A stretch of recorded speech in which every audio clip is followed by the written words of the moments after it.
What happens when an immature, hopeless romantic To be honest, I've been dying to talk to someone about my boyfriend. His name's Shoji, and he's nice, considerate, and a totally cool guy. and a moody punk chick Tell me, if I was gonna die, would you die along with me? move into the same apartment? Well, in the case of Nana, a lot of drama, trauma, scandals, and heartbreak. That's right, today we're covering the entire story of Nana. The show starts with Nana Komatsu, leaving for Tokyo to start her new life. She quickly packs and heads for the train. She's super excited, especially knowing that she'll finally get to spend time with Shoji Endo, her long-distance boyfriend. No more text messages, no more phone calls. Finally, we could talk face to face again. Shoji moved to Tokyo the previous spring for university. After spending a year apart, Nana has finally turned 20 and is ready to join him and start a new life.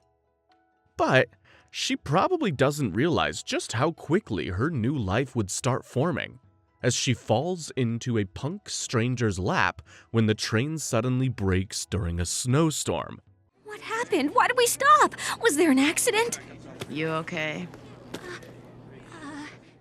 Well, that's not awkward at all. Nana K is instantly blown away by how cool and beautiful the leather-clad punk chick is. Seriously, she becomes a giggling, awkward mess just by speaking to her. After having plenty of time to chat while the train is delayed, she learns that her new traveling companion is the same age as her, is also moving to Tokyo, and even shares the same name as her, Nana. But that right there is where the similarities end. Nana Osaki is calm, guarded, and by the amount she smokes, has an allergy to clean oxygen. Nana K, on the other hand, is cheerful, dramatic, emotional, super hopeful, and hopelessly infatuated with Shoji. Now it all makes sense. You're going to Tokyo to be with your guy. No! Okay, sorta maybe. When the train finally arrives in Tokyo, the two Nanas part ways. Nana K heads towards Shoji, who's waiting on the platform for her, while the mysterious Nana O disappears into the crowd without saying a word. Whoa, she even exits cool. At first, she's upset that her new friend didn't stay in touch, but she forgets all about that when she's soon reunited with her friends Junko and Kyosuke. To Nana's surprise, she finds out that their relationship is way further along than her own. To be honest, I thought I was going to be staying with June until I managed to find a place of my own. That'd be kind of awkward, though, wouldn't it? Now that the two of them are living together. Well, well, who would have thought a year apart would slow things down? Without a job, Nana K decides to clean, cook, and wait for Shoji to return from his studies. While busy playing Housewife, however, she totally forgets to look for a new apartment for herself. Or for a job. Shoji isn't happy with how Nana spent her day, and after a few tense words, the mood quickly turns sour. Determined to keep Shoji happy, the next day she manages to find an apartment. This is where she steps into room 707 for the first time and bumps into someone she never expected to see again, Nana O. After arguing about who will take the apartment, they eventually agree to share it. Starting tomorrow, you and I will be roommates, Nana.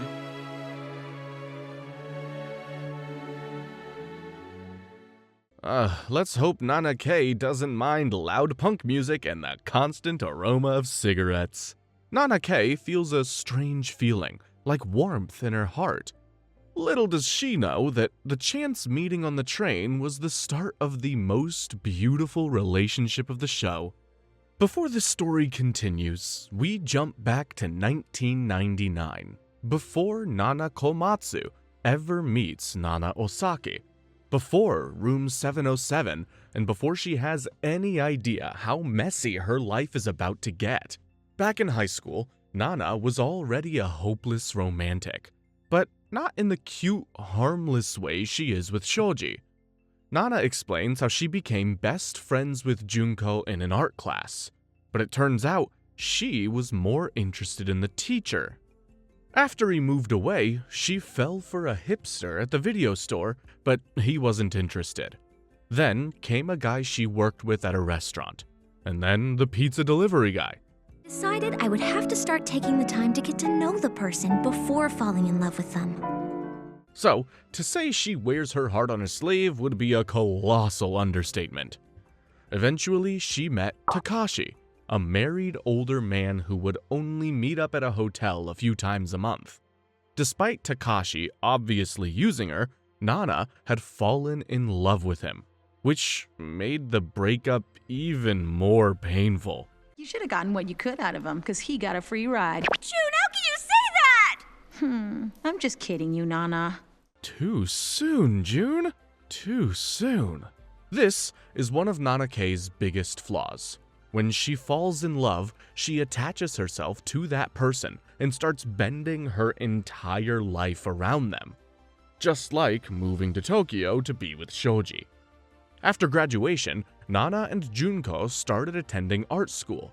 Junko's basically Nana's emotional emergency brake, which is something she really needs, as she doesn't let Nana spiral too far into romanticized delusions. Well, at least she tries to. Just try not to fall in love with the first guy you see. My eyes met his. This is the moment Nana and Shoji first meet. It turns out he was an old classmate of Junko's in junior high. Through Shoji, Nana and Junko also became close with Kyosuke Takakura. This little group becomes Nana's world, but she vows not to fall in love with Shoji and just tries to be his friend. But Junko is not convinced she can do that. Then comes the night of drinking at Junko's apartment. The four of them are hanging out, casually drinking together, but Nana gets absolutely wasted. And what do you get when you mix booze with fresh heartbreak? Well, this. What's the matter? Nana, sorry, Shoji. Come here. Junko! It's okay, you've just had too much to drink. All of her feelings about the breakup with Takashi had come flooding back. This is a pretty big moment. Up until now, Nana has come across as silly, dramatic, and hilariously romantic. But in this moment, Shoji realizes how much hurt she's hiding. The next morning, with one hell of a hangover, Nana walks in on Junko and Kyosuke kissing. Junko tries to play matchmaker with the other two members of the friend group, but uncharacteristically, Nana tells Junko that she just wants to be friends with Shoji. A movie? Yeah, you said you like going to the movies, right? So I thought if you're free, maybe we could get together and go Sorry, see no. Distracted by thoughts of Takashi, Nana accidentally cuts her finger. This is where we're told about the Demon Lord of Terror, an entity that she believes has cursed her love life. Shoji just thinks it's nonsense, but it's enough for Nana to do a complete 180 and now want to fall in love again. This girl really needs to make up her mind. Shoji thinks he's in with a chance, but Nana has other plans and heads to a club instead. I'll stop crying over a love that's already disappeared. I really need to fall deeply in love. After Shoji comes to find Nana at the club, they come up with a plan to avoid drinking for fun and go to the beach instead. For the sake of Nana's liver, I think that's probably a really good call. The problem is, being in such close quarters, the unspoken feelings between Shoji and Nana start to boil over. While talking, Shoji says that people can still sleep with each other without feelings, which cuts Nana deep. But I'm a guy, and that's the way that I am. Oh man, what are you crying for? Because I really like you, Shoji, and I don't want you to be like all those other guys. Her feelings are valid here. It seems like Shoji is no different to Takashi. But deep down, the two want a proper relationship, but neither of them is willing to explain how they really feel. Meanwhile, Junko and Kyosuke's relationship keeps moving forward, which leads to a massive decision. Junko is going to Tokyo for art school, and Kyosuke decides he's going too. The second Nana realizes Junko and Kyosuke might leave, she panics, and when Shoji also starts looking towards Tokyo, that fear gets even worse. Nana doesn't really have a solid dream of her own yet. All she has is the attachment to people she meets, who seem to always abandon her. I think I want to try and get into an art school in Tokyo too. Why don't you do the same?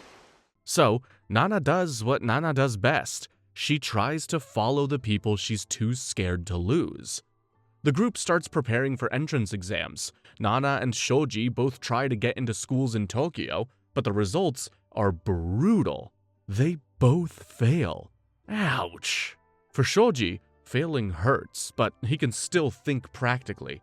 He decides to stay in Tokyo and try the exams again the following year. Nana, on the other hand, doesn't have a plan. Her parents won't pay for her to live in Tokyo if she isn't in school, so in a panic, she tries to copy Shoji's plan. And for him, this is the last straw. What am I to you anyway? You get all teary-eyed whenever it suits you, but you never stop to think about my feelings or how you might be messing around with my heart. At this point, their situationship is too intense. Shoji feels suffocated and confused, while Nana can't separate her fear of abandonment from love. It's a mess. Nana realizes she depended on Shoji too much and was letting him lead the way. And in classic Nana K fashion, she gets lost, upset, and starts spiraling. Then, she runs into the very last person she needs to see right now, Takashi Asano. Yeah, the married man who broke her heart into pieces. Takashi takes her to dinner, and instead of falling back into a bad situation, she finally gets closure for the relationship. She realizes that the love between them was real, and that her feelings weren't just a fantasy she built up in her head. I should accept it. I don't have to feel sad about it. Meanwhile, Shoji and Junko are out looking for Nana, but before they can find her, the cool-headed Kyosuke makes a call that will change everything. He tells Nana that Shoji is in love with her. This brings the realization that she feels the same way, and now that she can move past Takashi, it's time to move forward. Looking back, whenever I was with you, Shoji, I felt like you were healing me. I didn't realize it, but you had wrapped me up inside your heart. The thing is, Nana K admitting that she loves Shoji is one thing, but acting on it will make things a whole lot more complicated, which is something that we'll find out soon. This is where the tension between Nana and Shoji finally breaks. Nana wanted to keep Shoji as her friend, but the second love got involved, it was already too late to stay BFFs. Shoji admits that the reason why he snapped at her was because he wanted her to move to Tokyo, but didn't have enough money to support them both. This is where Nana comes up with the perfect plan. Then I'll go home, find some work, and save up enough money to move to Tokyo. Huh? Once you've passed the university entrance exams next year, I'll come and join you. A plan we see come to fruition in the very first episode. It seems like they're now on the same page, until Shoji assumes that this means they can now sleep together. This catches Nana off guard, and she tells him that she will if he says he loves her. Nana is immature when it comes to understanding feelings in a relationship, but Shoji is also very immature when it comes to the physical entitlement within a relationship. Shoji decides to act like a romantic movie star would, showing Nana affection. This is enough for her, as she claims she heard him declare his love through his heart, which is really quite sad. Just like before, Nana lets fantasy and imagination be enough. But that night with Shoji was different. It felt like my body was going to melt away. Now that we're all caught up with Nana K's past, it's time to learn more about the mysterious Nana O. She explains that she doesn't know her father and hasn't seen her mother for a very long time. Without parents, she was raised by her grandmother. She had a shattered upbringing and now works hard to achieve her dream of being a queen of rock.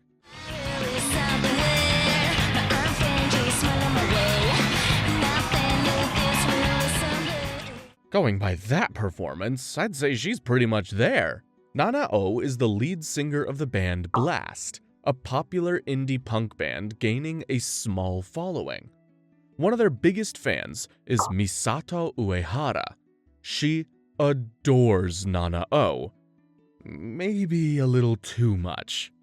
I wanted to get you something special as a present, so I got this. Happy 18th birthday. The band go for drinks and sushi after a successful gig, and Nana is riding high with her bandmates, including Ren Honjo, Nana's boyfriend and Blast's bassist. Nana and Ren feel like equals. They're both intense, both damaged, and both chasing the rockstar life.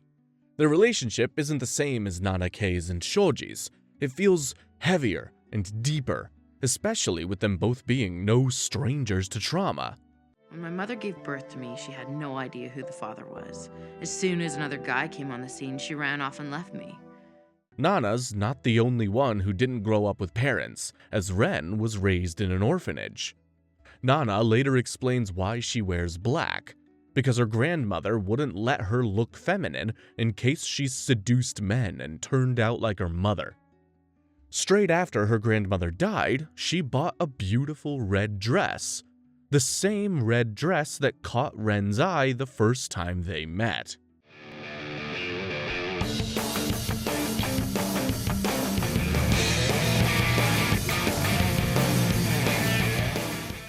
Well, that's one way to stand out in a crowd. Nana-ke's draw to guys is the need, or at least the idea, of being loved. Nana-o's attraction to Ren is raw lust. Two very different sides of the same coin. But where their situations start to mirror each other is when Ren drops a bombshell after Nana tells him she doesn't want to live life too seriously. He's moving to Tokyo. Nana, I'm going to Tokyo, so you can live your life however you want. Well, they sure have a way with pillow talk. The first impression that we get from Nana-o in the first episode shifts, especially after she shares her backstory and how she feels about Ren. Because it feels like every day I spend with Ren is nothing but a dream. She's hiding her emotions behind the rocker persona, and doing kind of a great job of it. Ren is leaving because he's been offered a spot in Trapnest, a rival band that moved to Tokyo and became super successful. This, of course, means he'll no longer be a part of Blast. Nobu Terashima, Blast's guitarist, takes the news badly. He is an emotional and loyal member of the band and sees Ren leaving as a betrayal. He isn't just thinking about himself, however, as he asks about what will happen to Nana if Ren just leaves. Yasu Takagi is similar to Ren in the way that he's calm and practical, but he's also painfully realistic.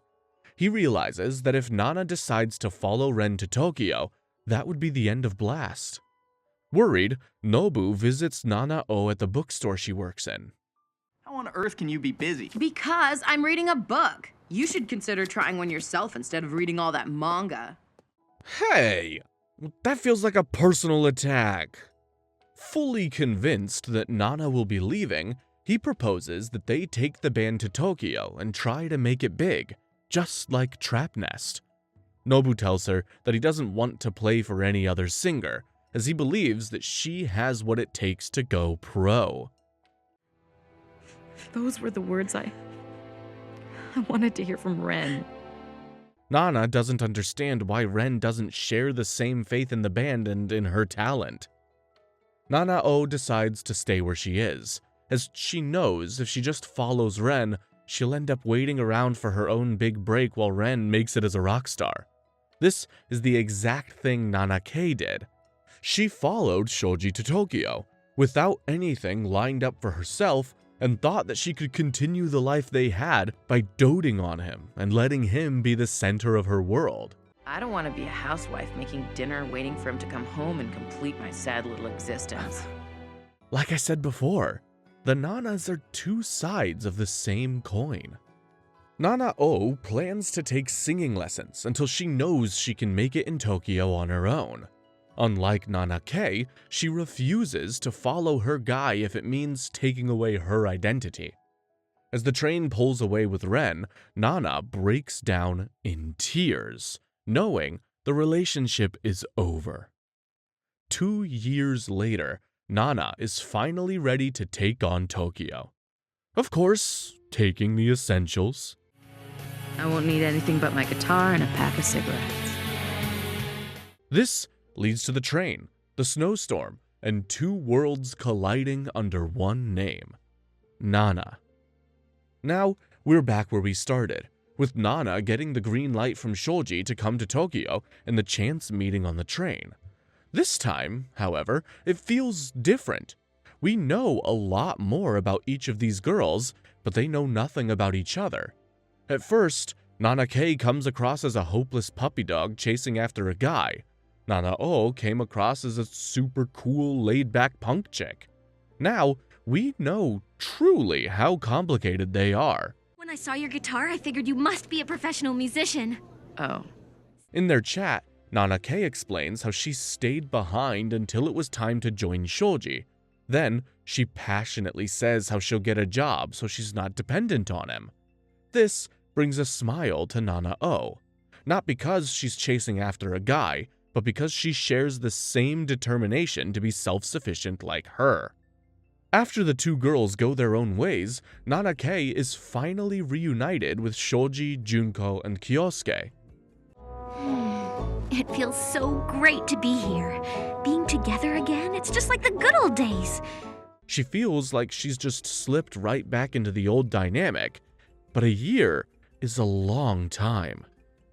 Nana gets caught up with Junko and Kyosuke's blossoming friendship, and Shoji gets annoyed about Nana not getting a job or an apartment.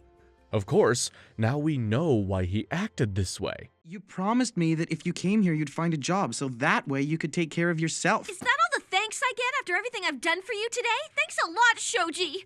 He's worried that she won't find her own way and will make Shoji her entire existence.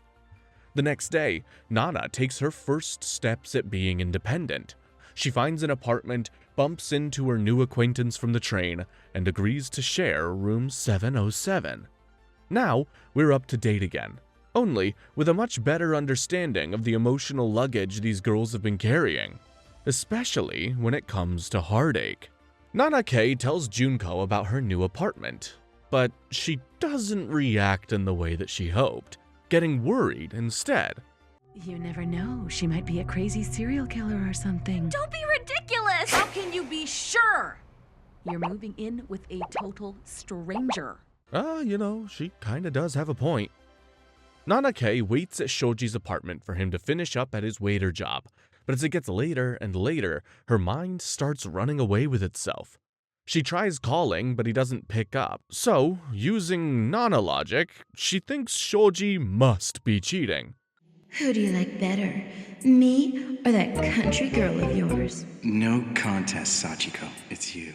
Yeah, he even invents the woman, Sachiko, that he must be cheating on her with. Not giving off crazy girlfriend vibes at all. When Shoji eventually comes home, he cleans the whole mess up and explains how he accidentally sent a text to Junko saying he needed to work late, instead of Nana. When Junko and Kyosuke discuss the couple and how they should just live together, Kyosuke lets Junko in on a little secret. Shoji wants to eventually marry Nana once he finishes his studies and starts a career. He actually wants to marry her.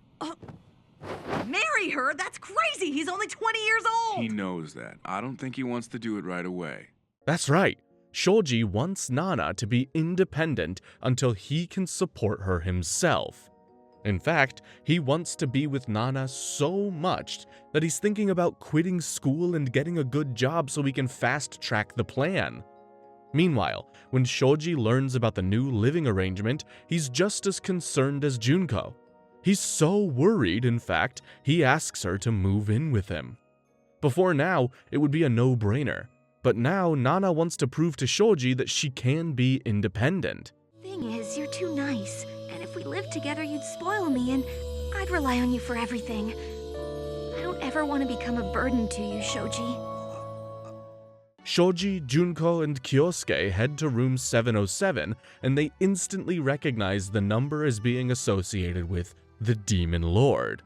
You would think that Nana would have made that connection sooner, considering she'd blamed all of her bad luck on it.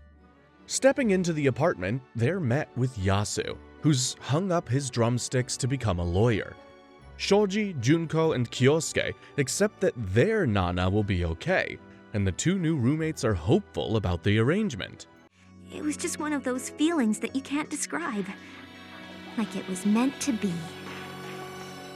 Room 707 is starting to feel more like a real home. Not a finished home, but perfect for two broke 20-year-olds who are trying to pretend that they have lives together. Nana K is obsessed with learning more about her new roommate, almost as much as Nana-O's superfan Misato. Vivian Westwood, the Sex Pistols, 7-Star cigarettes, coffee with milk and strawberry cake, and lotus flowers. Nana's favorite things never changed. A girl of good taste. Nana K assumes Yasu is her boyfriend, but Nana-O explains how he took charge of the business side of the band, as well as being the drummer. Nana-O sees him as a big brother, as he will do anything for her at the drop of a hat. He's like that with everyone. He enjoys looking after people, making sure they're okay. It's one of the reasons why he's gonna make a good lawyer, that's for sure. At least Nana-O has one person in her life who won't abandon her. Nana K asks if her new roomie has a boyfriend, but she quickly changes the subject. I wonder why. The two end up in a discount store and make their first joint purchase for the new apartment, strawberry glasses. This is where it's Nana-O's turn to make observations. Well, you're kind of like, well, you know, a puppy dog. I am? Well, you're super friendly, very obedient, but you need a lot of attention. Well, Nana, you've just hit the nail on the head. They manage to score some supplies and vintage furniture, though the salesman completely exploits Nana K's ultimate weakness, male attention. This is when Nana-O gives Nana K the nickname Hachi. So your names are Nana and Hachi? 7 and 8, great combo. That's not really my name. You see, I'm called Nana as well, but this Nana thought it was too confusing for us both to have the same name, so she decided— I thought it was because you're like that puppy called Hachiko. This is a reference to the famously loyal Japanese dog that waited for 10 years after its owner died and never returned home. Well, at this moment, it's pretty funny, considering Nana K's tendency to cling to people. It will later take on a whole new meaning. After buying some second-hand furniture from Mr. Mizukoshi, Hachi shoots her shot to land a job. But my only employee just quit, so I've got to stay here till closing to run the store. if you need someone, then why don't you hire me? And it pays off. She's hired as a shop assistant at the vintage store Sabrina. Hachi is riding on cloud 9. In fact, it's like she almost forgot all about Shoji until Nana-O brings her back to her senses. You're a total fall in love at first sight freak. What? What do you mean by that? You pretty much told me everything about yourself on the train when we first met, remember? An honest roommate is a good roommate, I guess. Hachi asks what her type is, but instead of sharing anything about Ren, she takes the easy way out and says Sid Vicious from the Sex Pistols. While this might seem like a fangirl answer, Ren and Nana have a lot of similarities to Sid and Nancy. And not just how they act and dress. Later, Shoji finishes work early and calls Hachi to invite her to dinner at Jackson Hole, known by the locals simply as Jackson's. Naturally, she sees this as an open invitation. Hey, Nana, you want to come with us? Shoji's offering to treat us both to dinner. Hey, I never said I was gonna do that. Don't forget Mizukoshi's coming over. Doesn't Hachi realize three's a crowd? Nana-o turns the offer down, offering to wait for the furniture to be delivered. No doubt a relief for Shoji's wallet. On their way back to room 707, the girls head into a CD shop, where Nana-o gets an unwelcome surprise. It's the latest Trapnest album, and it just got released. They're my favorite band ever. I think we can all agree that seeing a huge poster of your ex would come as a bit of a shock. Hachi tells Nana-o all about the members of Trapnest, still unaware of her long history with a particular band member. When she finally gets to Ren, she describes him as scary and not her type. This makes Nana burst out laughing, finding it hilarious that not every girl in Tokyo wants to be with him. Hachi later heads out to dinner, leaving Nana-o alone with her thoughts and the Trapnest CD. Seeing Ren again clearly hits her hard. Said vicious padlock. Tell me, if I was gonna die, would you die along with me? This is where we see how dark and dangerous their relationship really is. They were clearly ride or die, where the line between passionate love and destruction was completely blurred. Hachi, being thoughtful, takes a burger back to Nana-o. When she gets there, she finds her roomie asleep, listening to Trapnest. While she still doesn't know about Ren and all the pain she's carrying deep down, Hachi knows something's wrong. It's the first morning in room 707, and the two roommates wake up very differently. Nana-o is leisurely having a cigarette and looking out the window, while Hachi oversleeps and goes into meltdown mode thinking she'll be late for work. But Hachi realizes that her new clock didn't work, and that she's actually got hours until she needs to leave. It turns out that it just needed batteries. Who would have thought? This highlights how unprepared she is to live on her own. Later, while on her lunch break, Hachi and Junko go for lunch. Not even 12 hours later, Hachi is chowing down on another Jackson burger. I think she may have a problem. While eating, Junko insinuates that Hachi got her job by flirting with Mr. Mizukoshi. This leads to a warning about appreciating Shoji, as he's moaning about how he's being treated. Shoji just gets worried, but that's only because he cares so much about you. There aren't many guys around who treat a girl that way, you know. Junko may be onto something, because after Hachi's new boss asks her out for dinner, Hachi actually entertains the idea before coming to her senses. This leads her to questioning what she really wants, not just in her relationship, but her life. Let's face it, is this even Nana without Hachi having an identity crisis every few minutes? When Hachi gets back home, she finds that Nana has been busy. She took in Hachi's stuff, cooked a stew, got Hachi's key, and even built a table. Well, actually, everything's been great since I moved in with Nana. She makes me feel so positive. It's weird. Nana feels like she's being independent from Shoji, having her own apartment and job. But what she doesn't realize is that she's just attaching herself to Nana-o instead. While arguing about which flower Nana's tattoo is, there's an unexpected guest at the door. Nobu! He delivers Nana's things and asks to spend the night at the apartment, but after insulting her food, she's not exactly in a welcoming mood. That is, until he admits why he wants to stay in Tokyo, to rejoin Nana's band. The only thing in my life that makes me happy is playing my guitar. With you singing. After that, how can she really say no?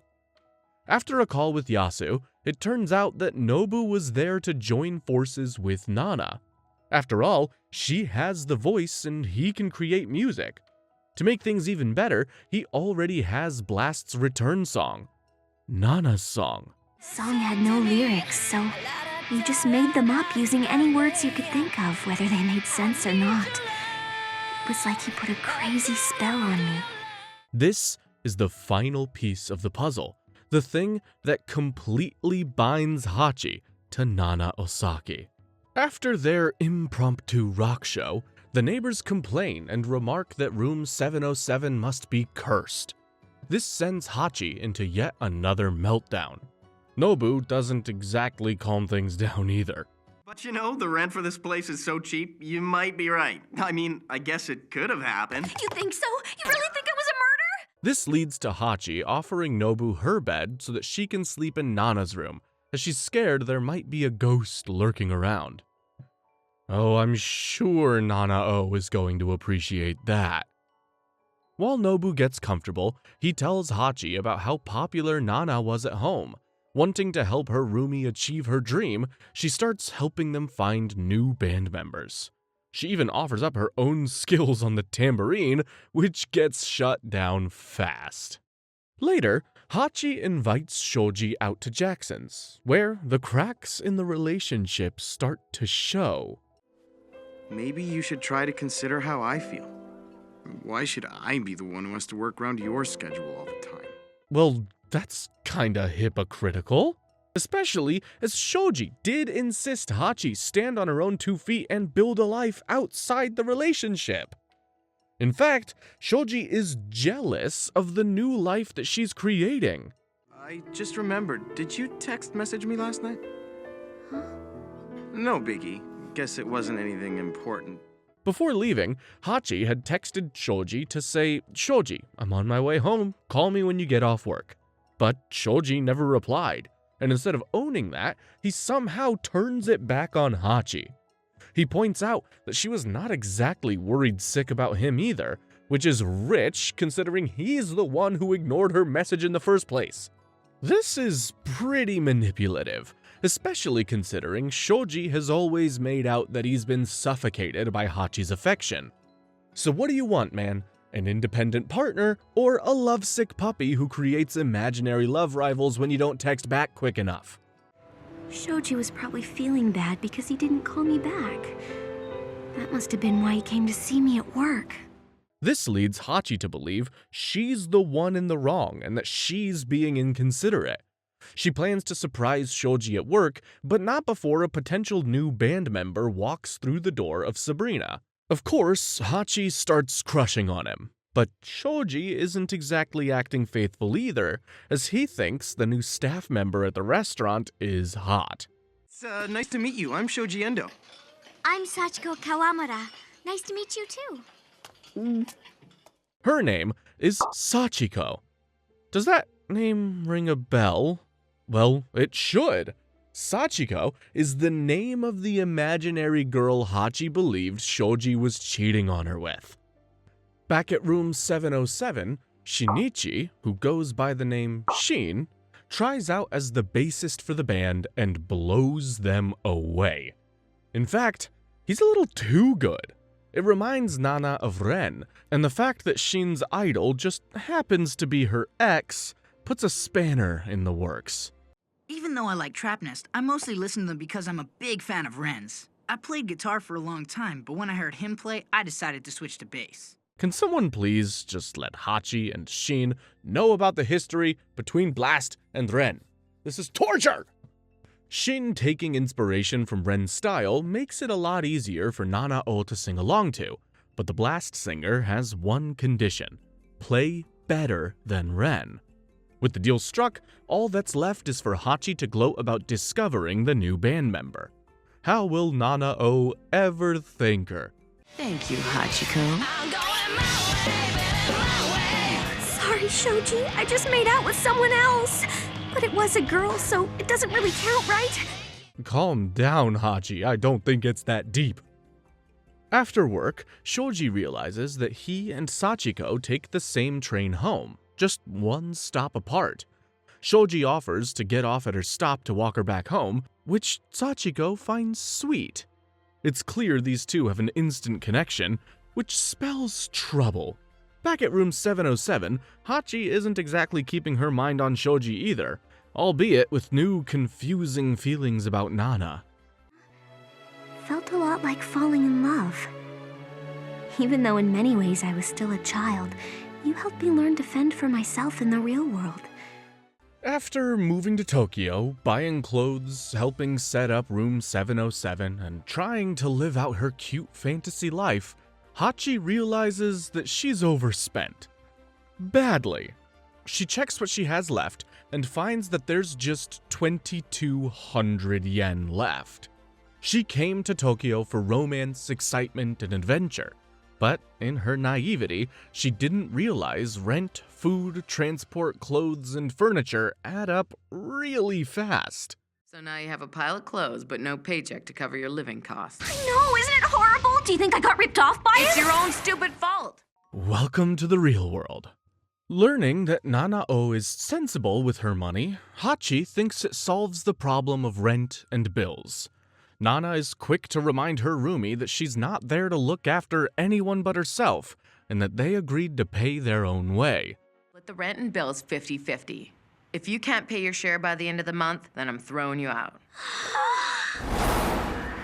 Huh? Maybe it's time to stop eating out at Jackson's every day. Hachi is stressed about getting enough money together to survive, and instead of lending her money, Junko gives her a bag of rice to live off of. Well, at least she won't starve.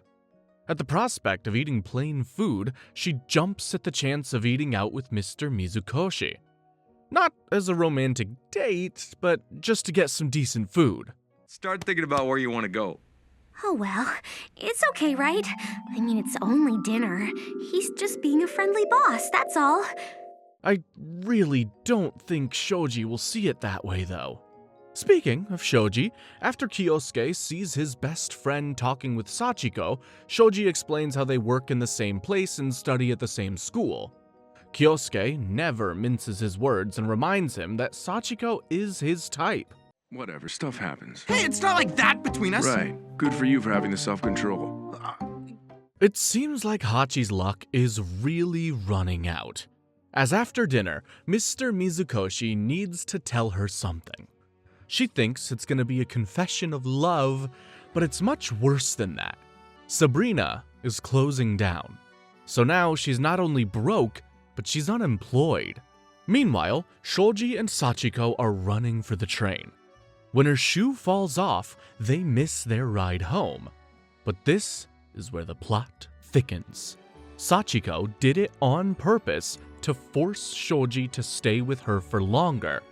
Before he can react, however, he gets a call from a devastated Hachi. Hello? Shoji! Please help me! Whew, perfect timing. After a taxi ride home, Shoji finally admits he has a girlfriend to Sachiko, breaking her heart. When it looks like the end of the road for the Nana duo, Hachi receives an unexpected deposit of 300,000 yen from her mom. Wow, that can buy a lot of Jackson burgers. The thing is, she never told her family she was broke. Hachi chalks it down to mother's intuition, which hits Nanao hard. After all, that's something she never experienced. The girls head back to the apartment and are met with a surprise visitor. Yasu, we need you. Blast isn't the same without you. Yeah, I've been too worried to sleep. Yasu decided to join a law firm in Tokyo so he can play with Blast. This is where we get to see a rare moment of Nana Osaki completely letting her walls down. Now that the band is complete, all that's left is to enjoy the good times. Even if the good times never last forever. Shoji is clearly torn. He likes Sachiko, but he keeps trying to hold on to Hachi, or at least stick to the plan for their future. If anyone needs to stick to a path, it's Shoji. He knows Hachi is his girlfriend, and knows that every moment he spends with Sachiko makes it harder to step back. Meanwhile, Hachi finally finds out why her mother sent all that cash. But if this money's supposed to be for my wedding, why give it to me now? Well, you did elope, didn't you? Looks like Hachi's wild romantic outbursts have finally confused someone. Who would have thunked it? Turns out that her sister, Nami, told her mom she moved to Tokyo to run away with a guy. And she's not totally wrong. Luckily, her mom tells her she can spend the money on whatever she wants, as long as she doesn't move back home. Harsh. Hachi wanted independence, and now she really has it. Nanao gets drunk because she's happy that Yasu is in Tokyo, and Hachi starts thinking there's something going on between them, but it doesn't stop her thinking about how Yasu would make the perfect husband. Wait, what am I saying? Yasu belongs to Nana. Not only that, I've got Shoji. She later begins spiraling again, questioning Shoji's feelings for her and if he'll ever marry her. While this would usually be a classic Hachi overreaction, on this occasion, there might be something to worry about.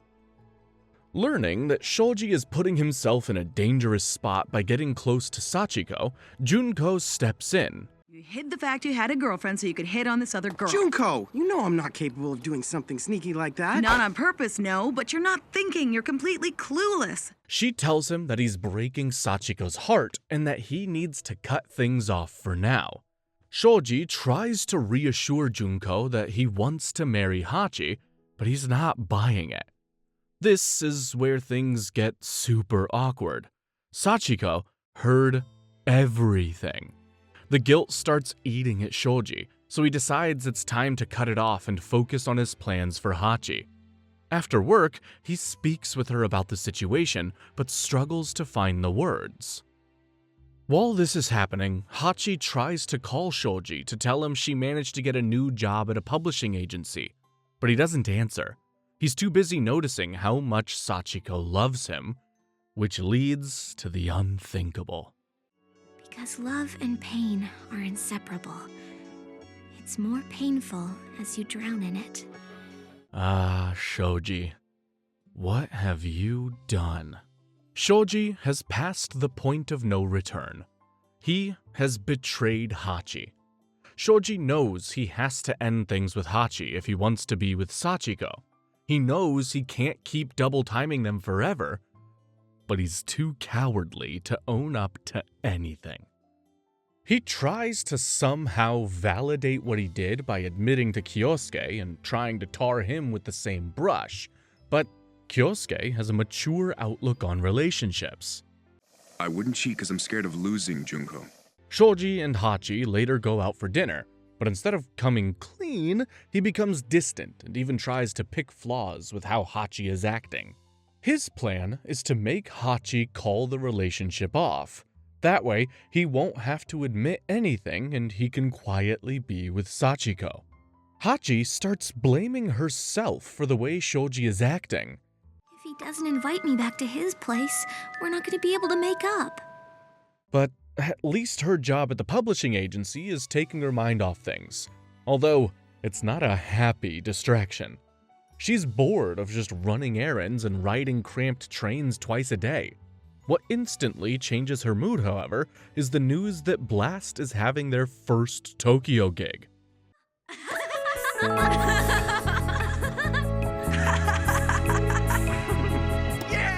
No wonder why Hachi wants to spend so much time with Nana and the band. At least, in room 707, she gets to smile. Meanwhile, Shoji spends more time with Sachiko. She tells him that her birthday's coming up. Shoji wants to take her out, but the problem is, it lands on the same day as the gig. What? You can't go? You gotta work? Yeah. Oh, that sucks. Can't you get out of it somehow? Not really. A cheater and a liar. This is not a really good look for Shoji. Kyosuke tells Junko about the situation, and the couple worry about how Hachi will take it when she finds out. Later, Nanao, Shin, and Hachi surprise Shoji at the restaurant. This is where Sachiko puts a face to the victim of the affair. Yeah, he looks good, but wait till he opens his mouth. You always say that. In this moment, the realization of what she's doing hits her. She drops some glasses and, in her panic, cuts her finger. And this is when Hachi and Sachiko meet for the first time.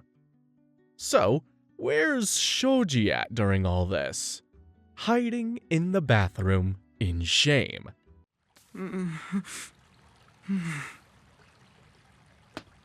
I am such a loser. Make myself sick. Eventually, he leaves the bathroom to find Sachiko running out the fire exit in tears.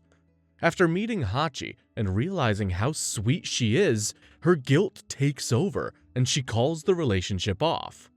Now, with his new love slipping through his fingers, Shoji finally steps up to have a difficult conversation. Can I meet you at your place later? I think we need to talk. After the restaurant closes, the mood between Shoji and Sachiko becomes cold, almost as cold as the weather in Tokyo that night. This doesn't stop Hachi from waiting outside the restaurant, along with Nana for moral support. Nana, here, I don't want you to catch cold. I'm not as fragile as you. At least Nana cares about Hachi. Shoji is doing a terrible job of doing the same. Hachi knows the conversation won't be a good one, and she starts reflecting on how she's acted.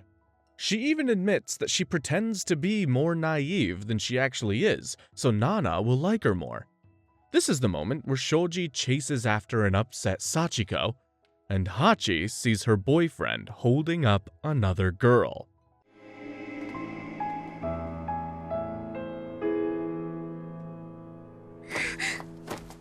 Not only has Hachi's world just been shattered, but she realizes that it was almost a premonition after hearing her name. Nanao demands answers while Hachi stands stunned. Shoji finally plucks up the courage and admits that he's been cheating. Shoji wouldn't do this to me. Better late than never, I guess. One thing Shoji didn't think about is how a punk chick would react when her friend gets absolutely destroyed. She drops her cigarette, ready to punch him, but Sachiko gets between them. Nanao doesn't understand why Hachi isn't fighting for her boyfriend, but Hachi already knows there's nothing left to fight for. I never want to see him again. Hachi can't get out of bed the next day, so she decides to listen to Trapnest until Junko comes to room 707 to check on her bestie. She tries to tell her that Shoji is worried about her, but it just makes it worse. Hachi feels like Junko's sticking up for him. Oh, I don't want you to always be the one who's the victim. I'll admit that Shoji should have broken up with you before starting something new with someone else. She goes on to point out the problems in the relationship and how Shoji felt left out since Hachi and Nana hit it off. At this point, it's hard to determine whether Junko is trying to be an honest friend or just being a really bad one. We have to remember, she knew there was something going on with Shoji and Sachiko, but didn't tell her earlier so she didn't have to deal with the fallout. When Nana gets home from work, she gets to work looking after her broken-hearted roomie. She gives Hachi a package, which causes her to rush for a razor blade to open it, leading to a misunderstanding. A razor blade? Don't do it! Shoji isn't worth it! That's dark. It turns out Hachi had ordered tickets to the Trapnest gig for them, which means Nana Osaki will be forced to see the person she's avoided all this time, Ren. At Jackson's, Shoji tells Junko and Kyosuke he wants to apologize to Hachi, but the calm and collected Kyosuke gets straight to the point. The way I see it, you don't want to apologize to Nana because you care about her. You want to apologize because you think it'll make you feel better. How about that for a truth bomb? The night of the blast gig soon comes, and on the drive over, Hachi talks about how the Trapnest gig is happening back in her hometown. The only problem, Nana hasn't made up her mind yet, and Junko doesn't like the band. But she can worry about that later, as the blast gig is underway. This is where we find out the band is actually called Black Stones, after the popular cigarette brand, and Blast is just a shortening of the name. Very fitting for a band Nana's part of. The problem is, no one knows about Blast in Tokyo, and the dance floor starts emptying. Luckily, they have Hachi and the Nana superfan Misato in their corner. They play like pros. This is their first show in Tokyo, but they're really big back home. They're awesome! Well, you want to check them out? Sure, why not? Hachi tries to learn more about this mysterious blast stand, but there's no time. The band plays, and the entire venue goes wild. Hachi now fully understands how much Nana is loved by her fans, and how she's risked everything to start over in Tokyo. Back at the apartment, Hachi starts feeling jealous at the relationship between Nana and Misato. I figured you'd want something light to eat after the show. Yum! You're a girl after my own heart. Let's go sit down with everyone else. Forget the crazy fans, I think Hachi is who they need to keep an eye on. Things only get worse when Nana insists Misato stays the night, which turns into another classic meltdown where Hachi thinks the two girls will fool around with each other. Luckily, she manages to catch herself, and she realizes that the jealousy and weird thoughts are just because she's a little frustrated. The jealousy streak continues the next day, after Nana takes Misato to the amusement park. Hachi spends the day window shopping, but when she stops off to get the groceries, she sees Sachiko. Upset, she rushes back home, only to find Misato is still in the apartment. I don't want to lose Nana, too. This really sets her off. To Hachi, Misato suddenly looks like Sachiko, another girl who's taken someone important away from her. So, instead of admitting she feels jealous and insecure, Hachi starts yelling at Nana for letting Misato stay over, acting like Nana has done something wrong by bringing her into their home. This leaves Nana looking like a scolded child, even though Hachi's anger is really coming from her own fear of being replaced again. The next morning, Nana-o turns up at Yasu's place after a wild night of drinking in Misato's hotel room. He tries to find out what happened, but Nana storms off and goes back to room 707. There, Hachi can't apologize enough. Hanging on me. I thought maybe we could go out for dinner. Whatever, but I won't be home till 9. In that case, I'll make you a special apology dinner. The next person who needs an apology is Misato, so Nana hands over her phone number. While on the way home, Hachi makes the call and Misato forgives her. This is where Hachi finds out that Ren used to be in Blast, and the pieces finally fall into place. What made you choose a lotus blossom? Does it have like a special meaning? Actually, it's not a lotus, it's a Ren flower. Ren?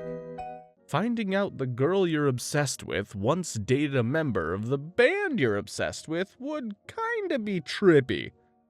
The problem is, Hachi thinks that Ren and Nana are still an item.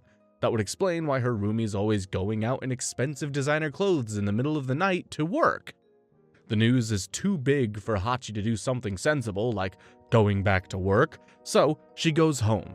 Turns out that Nobu told Shin and not her about the relationship and nasty breakup.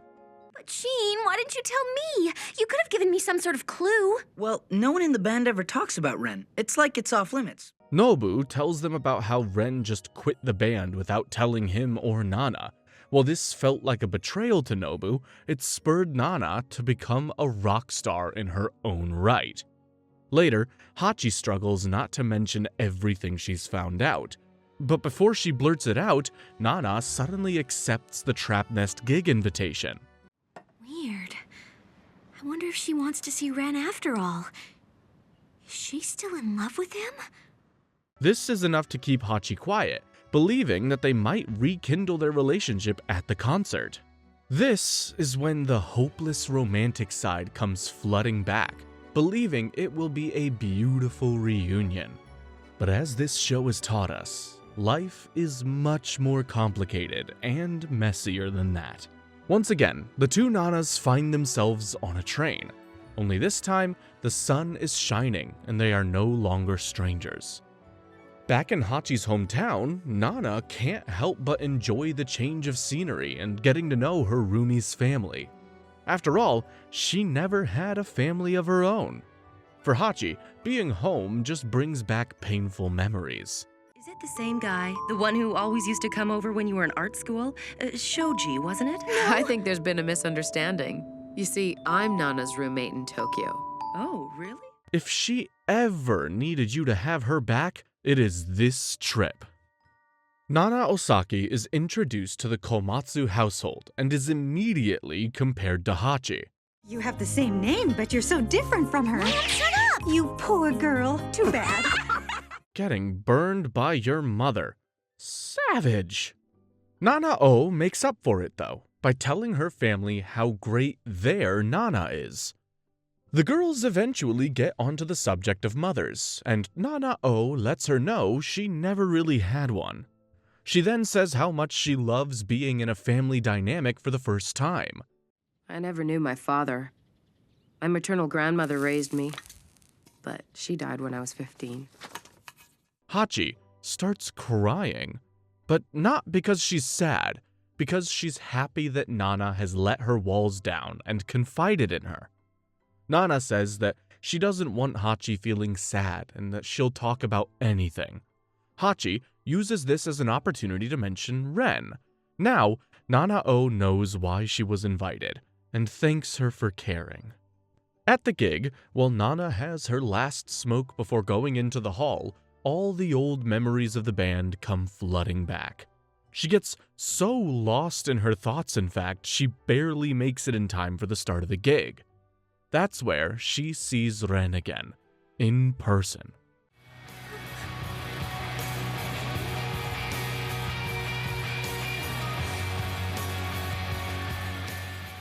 For Nana, she's shot right back to the moment she first saw him, the timid girl in the red dress.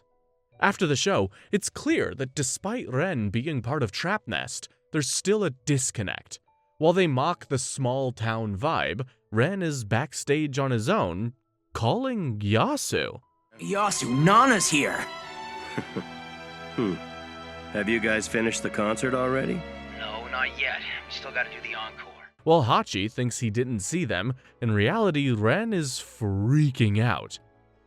Yasu gives Ren Hachi's number, as Nana doesn't have a phone of her own, so he can arrange a meeting. But Ren feels like he can't face her after what he did. That's when Yasu gives him an ultimatum that I don't think anyone saw coming. Cut the crap, Ren. I don't want any excuses. But if you don't want to see her again, I'll take her for myself. Is this Yasu playing Cupid, or is he just loyal enough not to go after his friend's girl until he knows they're completely done? After the gig, the Nanas head back home, and Hachi gets a text from Yasu saying Ren might call. After talking with Yasu, he persuades Nana to reach out. You still have the key to the padlock he wears around his neck. If you don't want them, then just throw them away. Put yourself in his shoes. His heart forever chained to a woman he can never have again. The sad thing is, we don't know if Yasu is bluffing at this point, because if he isn't, he's giving up on his own future with Nana. Ren, too exhausted to hang out with the rest of the band, is falling asleep until he gets a call. It's Nana.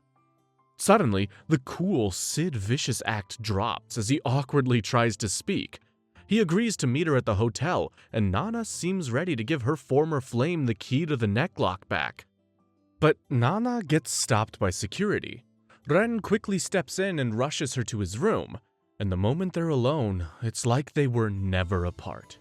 I missed you so much. Back at Yasu's place, Shin and Nobu come over to play a game of mahjong and discuss the Ren and Nana situation. Up until now, Shin has been slowly changing since joining Blast, something Nobu has noticed. And now that they got an excuse to see each other, they can go ahead and do what men and women naturally do together. You know, Shin? Not that I care, but you're becoming quite a wise ass. So shut it. Yeah, he's gone from a fresh-faced kid to one covered in piercings in a very short amount of time. While playing, Yasu drops a bombshell about what happened to Ren.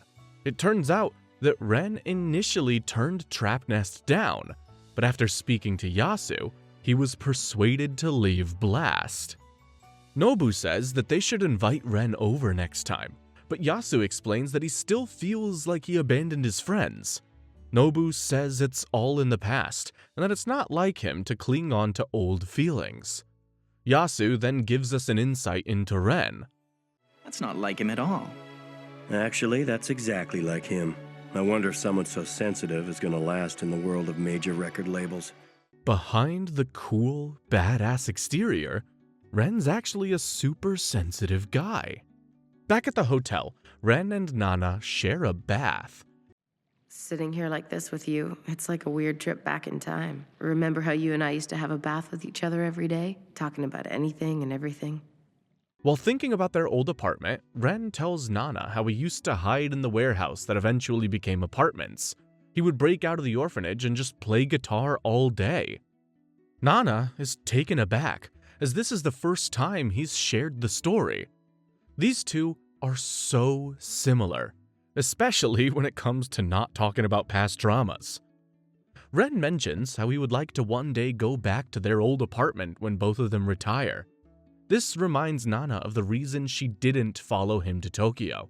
She wants to be with him, but also wants her own career. When my pride and vanity have faded away, and I get tired of singing, then can I go back there and retire with you? She decides that they can still meet up from time to time, but they need to stick to their separate paths. Back at the Komatsu household, Hachi realizes that she didn't spend any time watching the band member she's crushing on, Takumi. Nana, feeling generous, tells Hachi that she'll get the bass player's autograph for her. You're getting this excited over an autograph? No, it's not that. It's because you and Ren are back together again. Hachi assumes she and Ren are back together, but Nana is quick to correct her, saying that they're not together, but seeing each other from time to time. Nana then asks Hachi to be the go-between for her and Ren, and of course, she agrees. With Nana rekindling her relationship with Ren, she decides it's time to find a boyfriend. Maybe my destiny is to meet the man of my dreams at a party. Junko reminds her that she already has plenty of guys around her and that she should just choose one of them. Hachi starts thinking about Yasu and how much he cares for people, especially Nana. Later, at rehearsal, Yasu walks in first, turning Hachi into a blushing mess. But Yasu's different. I know I can trust him. If we keep talking like this, I might really start to fall for him. This is such a classic Hachi move. When she loses a boyfriend, she feels the need to attach herself to someone else straight away. When evening rolls around, Hachi leaves work early and heads back to room 707, where an unexpected guest is waiting. Takumi opens the door. Nana, welcome home. Well, that's a little better than an autograph. During the game of Mahjong, Shin, Nobu, Ren, and Takumi play, while Hachi and Nana make food. Hachi notices how, in person, the band members are completely different to their stage personas. They're actually nice guys who are real easy to get along with.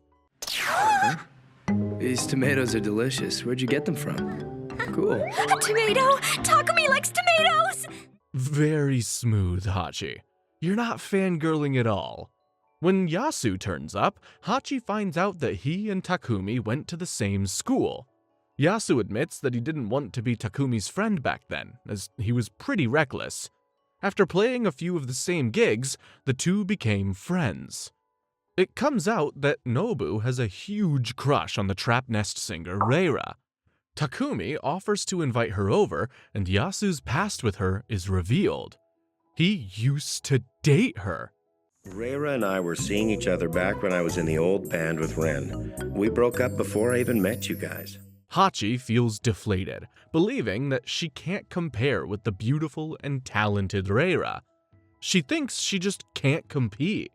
This makes her reflect on the rest of her friends, and if they genuinely like her, or if they're just being nice because she's Nana's roommate. Nobu and Hachi go on a beer run, as Shin is kinda drinking the place dry. On their walk, the two have a heart-to-heart. Nobu believes everything is falling into place for Blast, while Hachi thinks the two bands are intertwined through the relationships. Nobu can't help but agree. So Nana found true love. Oh, I love stories like that. Really? I like all that slushy stuff too. Looks like these two have something in common. In fact, she starts thinking about him romantically until she realizes that she's literally just hopped from Yasu to Nobu in the space of hours. When they get back, Takumi has left, to the disappointment of the hot-blooded Hachi. The next morning, Hachi is woken up by her phone ringing and finds Shin in her bed. Did we do it? Nothing happened. You didn't pay me for it, Hachi. Shin, don't say that. That's prostitution.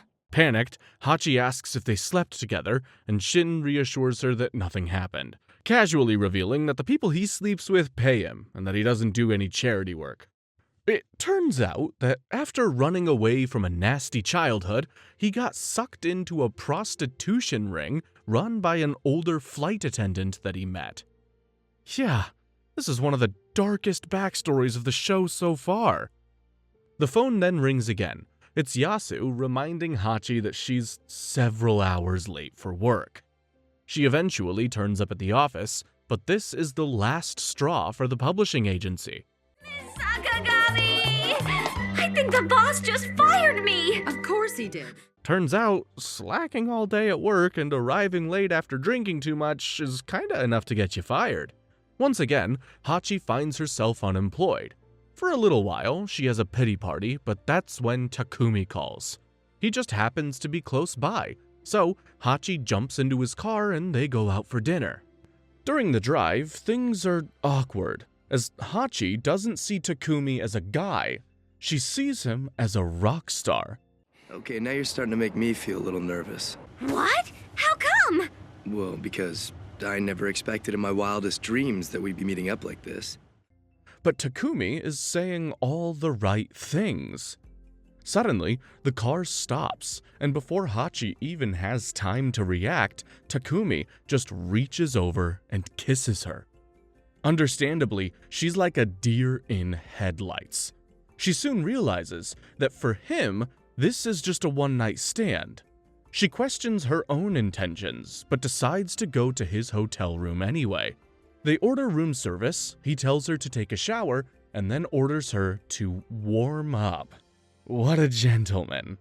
While waiting for Takumi, she gets a call from Nana, who finally has gotten her own phone.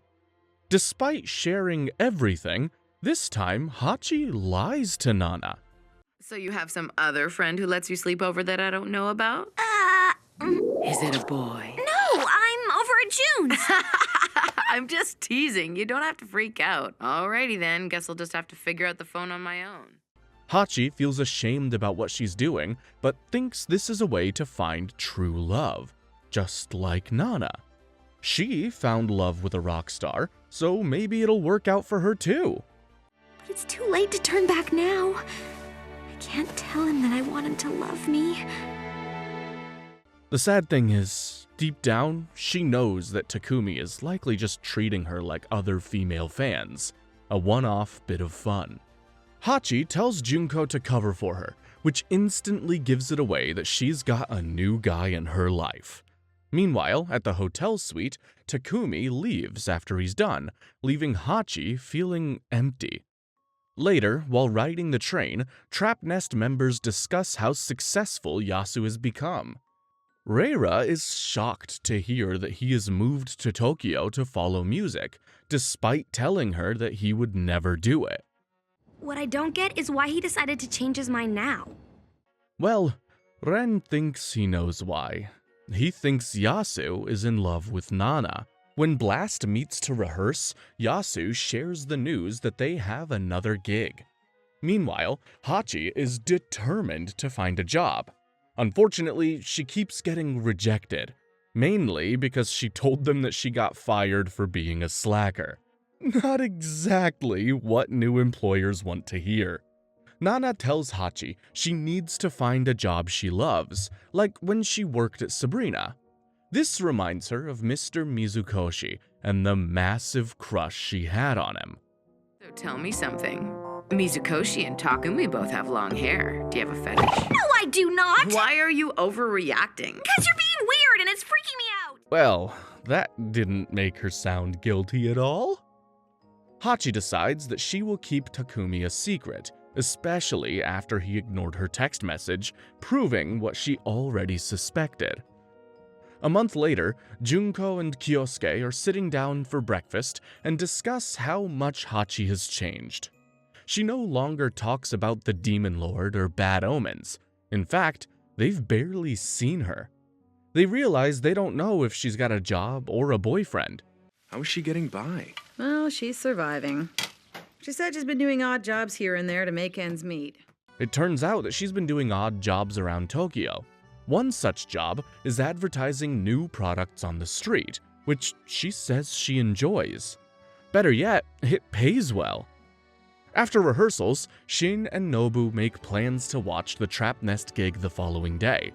Hachi has a chance of being put on the guest list, but she turns it down so she can avoid Takumi. That's okay. I saw them in concert back home anyway. Besides, I've got a lot of things to do tomorrow. Later, at room 707, the members of Blast are writing wishes for Tanabata, a Japanese summer festival which celebrates two gods, Orihime and Hikoboshi. The legend says that they're two lovers who are separated by the Milky Way and can only reunite once a year. No wonder the romance-loving Hachi celebrates it. The next day, Hachi is watching a music channel while getting ready. Seeing Takumi on the screen, she remembers that he told her he would come and see her when he got back off tour. She's convinced he won't show up, but as a hopeful romantic, she gets some groceries. She even gets some of the special tomatoes Junko grows, remembering how much Takumi enjoyed them during Mahjong night. What are you doing, Hachiko? Who's gonna eat all this? You got a major banquet laid out here. Calm down, Nana. Look, I know it's better to have too much than too little, but is this a little overboard? Nana puts a spanner in the works, and she tells Hachi that Trapnest will be partying all night, so they won't be coming over to the apartment. While Nana doesn't understand why her roomie is so upset over Ren and the band not coming, she still makes her feel better. Hey, not so fast. Seeing all this food's making me totally hungry. Is it okay if we eat some of it now? Sure. When the gig comes to an end, Shin and Nobu go backstage and Ren invites them to join the after-party. To Reira's delight. There's a few parties to go to, so we're gonna be out all night. Yay, count me in! You're coming with us? I'm coming. She thinks Nobu and Shin are cute, but Shin will only accept 100,000 yen, and Nobu is terrified of her. Looks like he's over the crush now. Ren remembers that Hachi wanted an autograph, so he asks Takumi to write one out for her. At first, he doesn't even remember who she is, until Shin reminds him that they met when playing Mahjong, and this is when he casually mentions that he slept with her. Jeez, man, relax. I didn't make her do anything. She was up for it. She was wagging her tail like a little puppy. This dude's disgusting. Nobu, who is growing close to Hachi, grabs hold of Takumi. He eventually lets him go and storms out. Shin follows him, but not before throwing a drink over Takumi. Now, all the camaraderie between Blast and Trapnest is over. When you see Nobu, tell him this. He couldn't compete against me in 100 years. He doesn't even have the guts to ask her out on a date. Looks like a rivalry has been born. At this point, it looks like Takumi won't go see Hachi, but the thing is, this guy doesn't mind fighting dirty. He decides to go meet with her after all.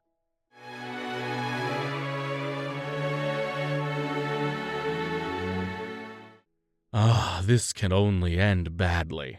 Nana catches Hachi and Takumi together and quickly goes into her room, shocked to see him. Eventually, the two end up in the bedroom, and Nana, who can't take knowing that Takumi is using her friend, leaves the apartment and meets with Yasu. Meanwhile, Shin and Nobu stand near the river reflecting on the news that Hachi and Takumi had a one-night stand. Shin thinks that Hachi just wanted to have fun, but Nobu defends her. Oh, come on, this is Hachi we're talking about here. You can't lump her in with all the you've been mooching off of. Shin reminds Nobu that he didn't make his move. He also knows that Hachi is the kind of girl who gets very attached, and a guy like Takumi will only break her heart. Nobu is impressed with Shin's loyalty to Hachi. But Hachi's so sweet to me, and she doesn't want anything in return. That's how I know she cares. He's totally right. She cares for everyone, and not just those that she's crushing on at that particular minute.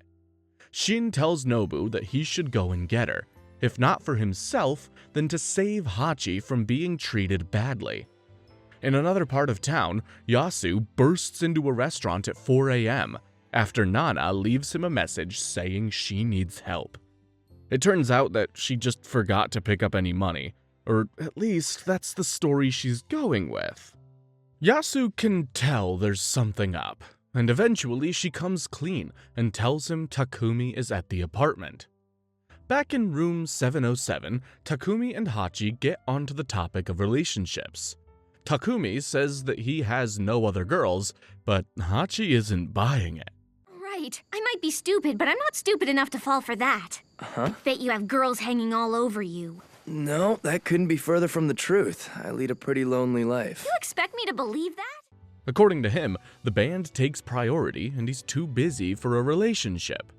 He then gets manipulative and says that she's the only one who understands that work keeps him busy, which in his world means a hookup buddy who will fit around him.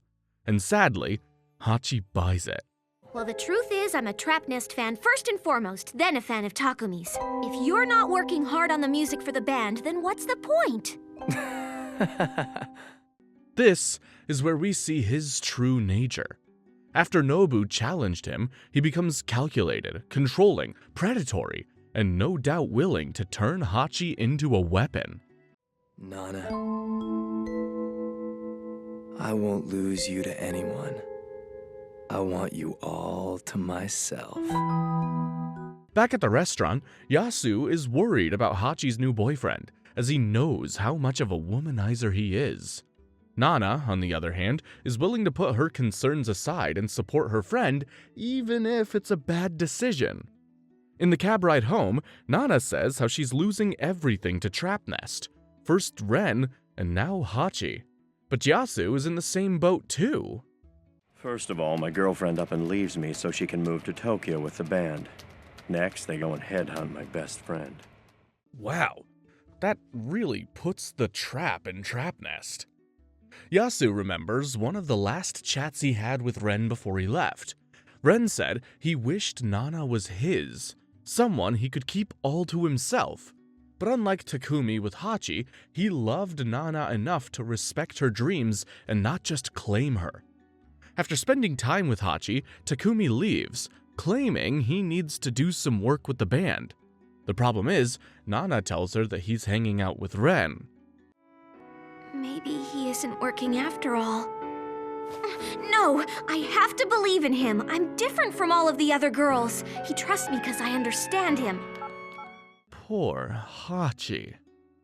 Her need for love and naivety could really spell disaster.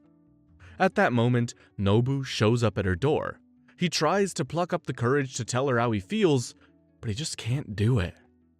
Later, Yasu finally arrives at his own place. Considering the amount of time he spends looking after everyone else, it's a surprise he even remembers where he lives at this point. When he checks his voicemail, he gets the best news he could receive.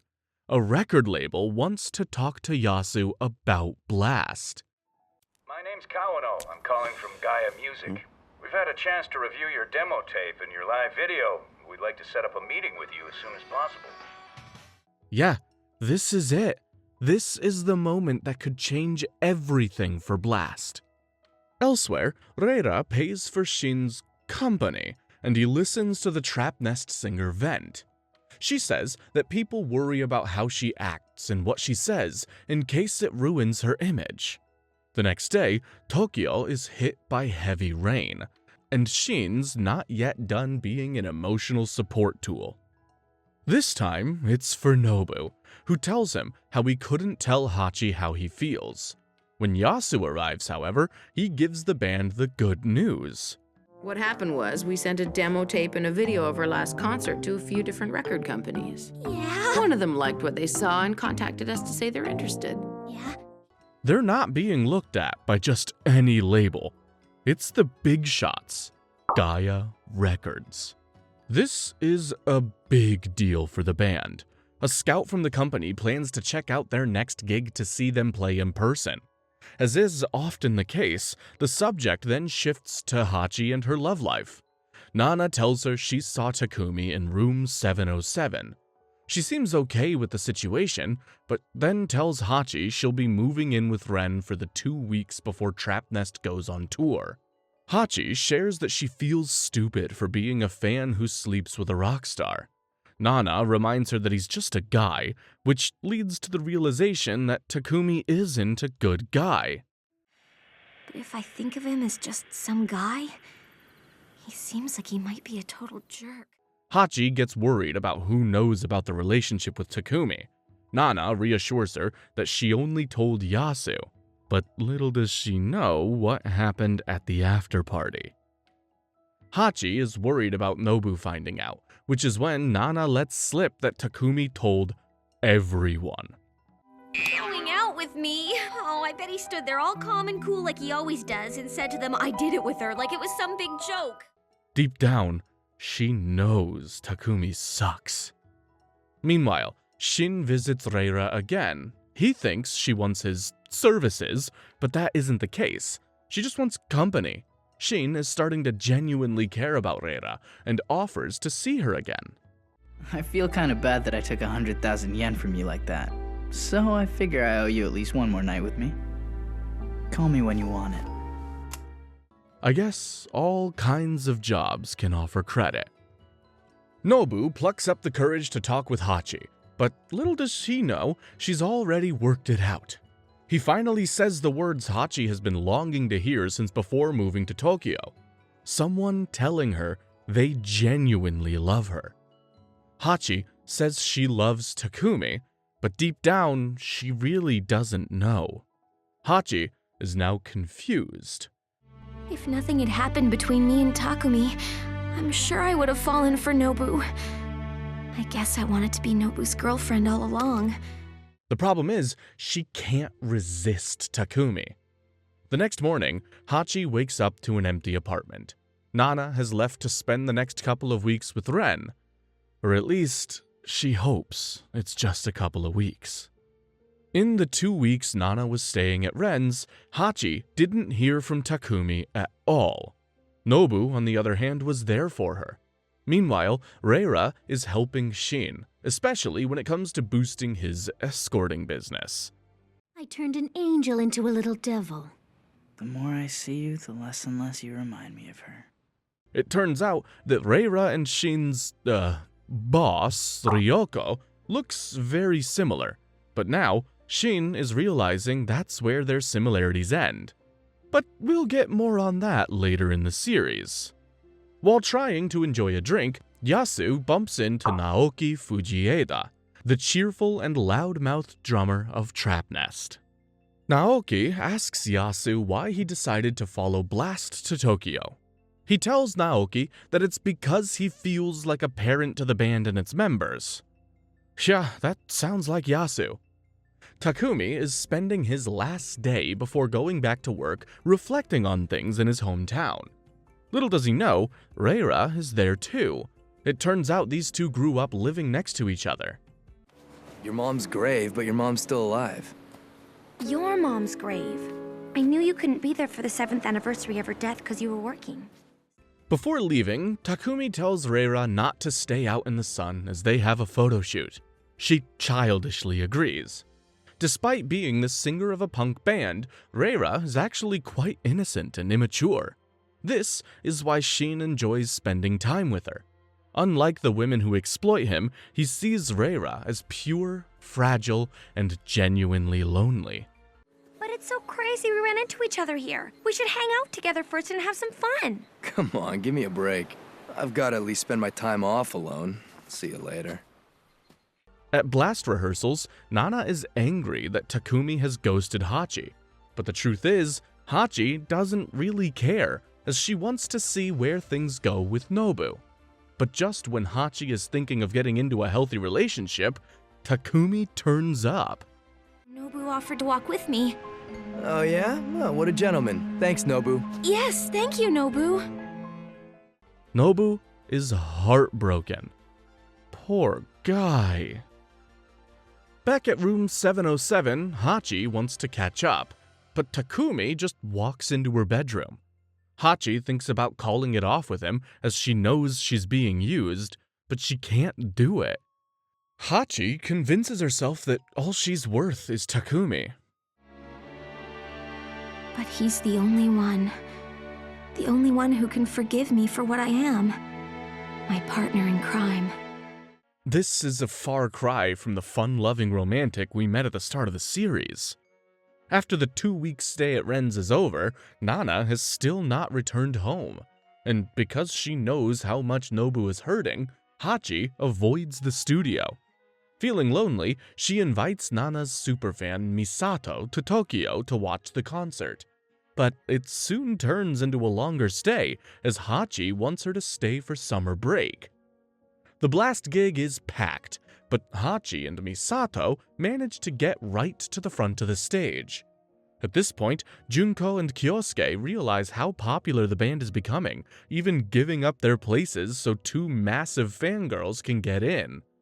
But there's also an important guest who's learning how big they could be: the record label Scout. It'll be worth it. They give us energy to deal with life, don't they?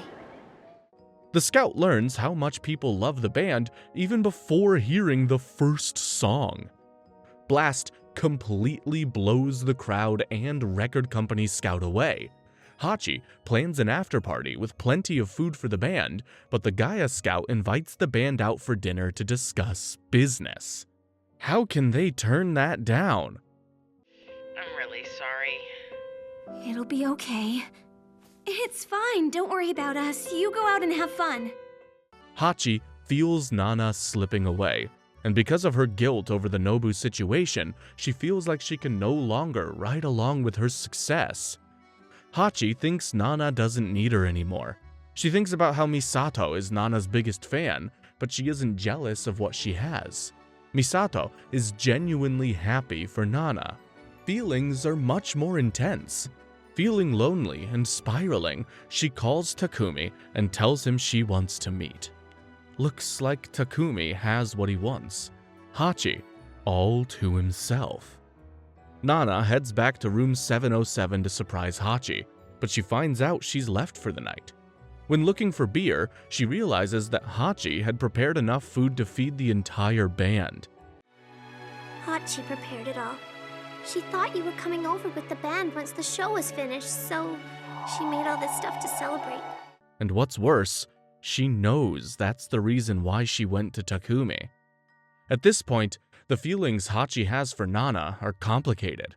She loves Nana in a way that would tick most of the boxes of a romantic relationship, but without any of the physical or sexual parts. And it's only going to become more complicated. Feeling bad, Nana heads over to Nobu's place, armed with all the food Hachi made for the after-party. He wants to apologize to her for not coming to see her after the gig. Nana reminds him that it's 6 a.m., so he plans on seeing her that night. Then, Nana slips out to her mysterious nighttime job. Yeah, but wouldn't it be nicer if we all saw Hachi tonight? We haven't said hi to Misato either. Do whatever you want. I have to work tonight, so I'm gonna have my piece of cake right now. We still have no idea what work Nana keeps slipping out to do. Maybe she's got a gig at a 24-hour burger place or something? We'll never know though. It's never revealed in the anime. Ah well, we'll just use our imagination. Hachi tries to justify her own feelings by believing that Takumi actually cares. For example, because he let her spend the night, even though he was tired, he must have genuinely wanted her company. She then goes down a completely different path of thought. But maybe it's not like that. Maybe I'm the one using Takumi as someone convenient to hold me when I feel lonely. I think that this is a textbook toxic relationship, one person being controlling and the other justifying it. After receiving a surprise wedding announcement from Mr. Mizukoshi, Hachi knows that Takumi will never marry her. Let's face it, when he does finally see her, it's for one particular reason. Hachi wants to end the relationship and find someone she can settle down with, but now she's doubting her worth. When she enters room 707, Shin, Yasu, Nobu, and Misato are there. Hachi! I'm so sorry. Your cake was amazing. This is exactly what Hachi needs right now. It turns out Blast has been given their contract, and all that's left to do is sign it. Yasu is hesitant to take the deal, as he thinks they could build their indie fanbase up even more before signing on to a big label. Nobu thinks he's being too cautious, but Yasu makes a good argument. Even if the first song's a hit, if the next one flops, the label drops you. The stigma of being a one-hit wonder makes a comeback very difficult. Hachi says that with Nobu's talent for writing songs, there's no way they won't be a success. The lovesick Nobu is taken aback, and may have just fallen in love with her even more. Misato turns out to be a one-woman encyclopedia for punk band knowledge. She mentions how Trapnest has had several band members leave and join. The only ones from the original lineup are Takumi and Reira. Why? Because Takumi thinks he's the only person who can make music to suit Reira's voice, and he doesn't like it if other band members try to get involved with the song arrangement. There's obviously a strong bond between them. Maybe they're a couple. Knowing Takumi, I gotta stop thinking like this. While Hachi doesn't understand why she doesn't feel jealous, Shin definitely does, as he and Reira are getting closer by the day. When Shin tries to stop her from paying for his company, she does it anyway. Nobu and Hachi head out to get more wine, but things are awkward. Hachi apologizes for being a horrible person who keeps disappointing him, but Nobu doesn't care, and he confesses his love for her. All right then, disappoint me. I'm ready. Otherwise, I don't know how else I'm gonna be able to stop loving you. This time, Nobu does what he wished he had the courage to do a long time ago. He pulls Hachi close, and they kiss. When Nana arrives at the apartment, she tells Yasu to get the contract signed so that they can start selling records. Seems like Yasu's been outvoted. Shin, not wanting to be a third wheel at Nobu's, calls Ryoko, his boss, to see if he can come over. Shin makes an excuse, telling the group he called his parents, but Yasu knows he's lying. After doing a background check, Yasu knows that Shin doesn't have parents. Yasu chases after Shin and tells him that the record label needs the signature of Mr. Okazaki, his guardian. For reasons that get revealed later on, Shin doesn't want to see him, so Yasu offers to go on his behalf. Before leaving, we learn Yasu has done more background checks on people, as he asks Misato for her real name, to which she replies it's a secret. It's never revealed in the anime, but apparently, Misato chose her pseudonym because it's the name of Nana's half-sister. Creepy. It may seem a bit weird, but as a protective older brother to the band, and particularly Nana, it makes sense he doesn't want a wolf in sheep's clothing around. At the store, Hachi sees an advertisement for a fireworks show. Nobu invites her, and the guilt building up eventually spills out. I was joking! I'm sorry. I promise I'll break it off with Takumi. The thing is, I can't take you away from him, and I don't own you. And I don't want to make you sneak around either. He goes on to say that he doesn't want her to feel trapped between two guys, but if she's serious about breaking up with Takumi, he'll do anything in his power to make her happy. This time, the romantic dreamer isn't just building the fantasy, she's found someone who genuinely loves her. So once you've broken up with Takumi and sorted out your feelings, then come to me. The answer should be a no-brainer. This is her shot at happiness.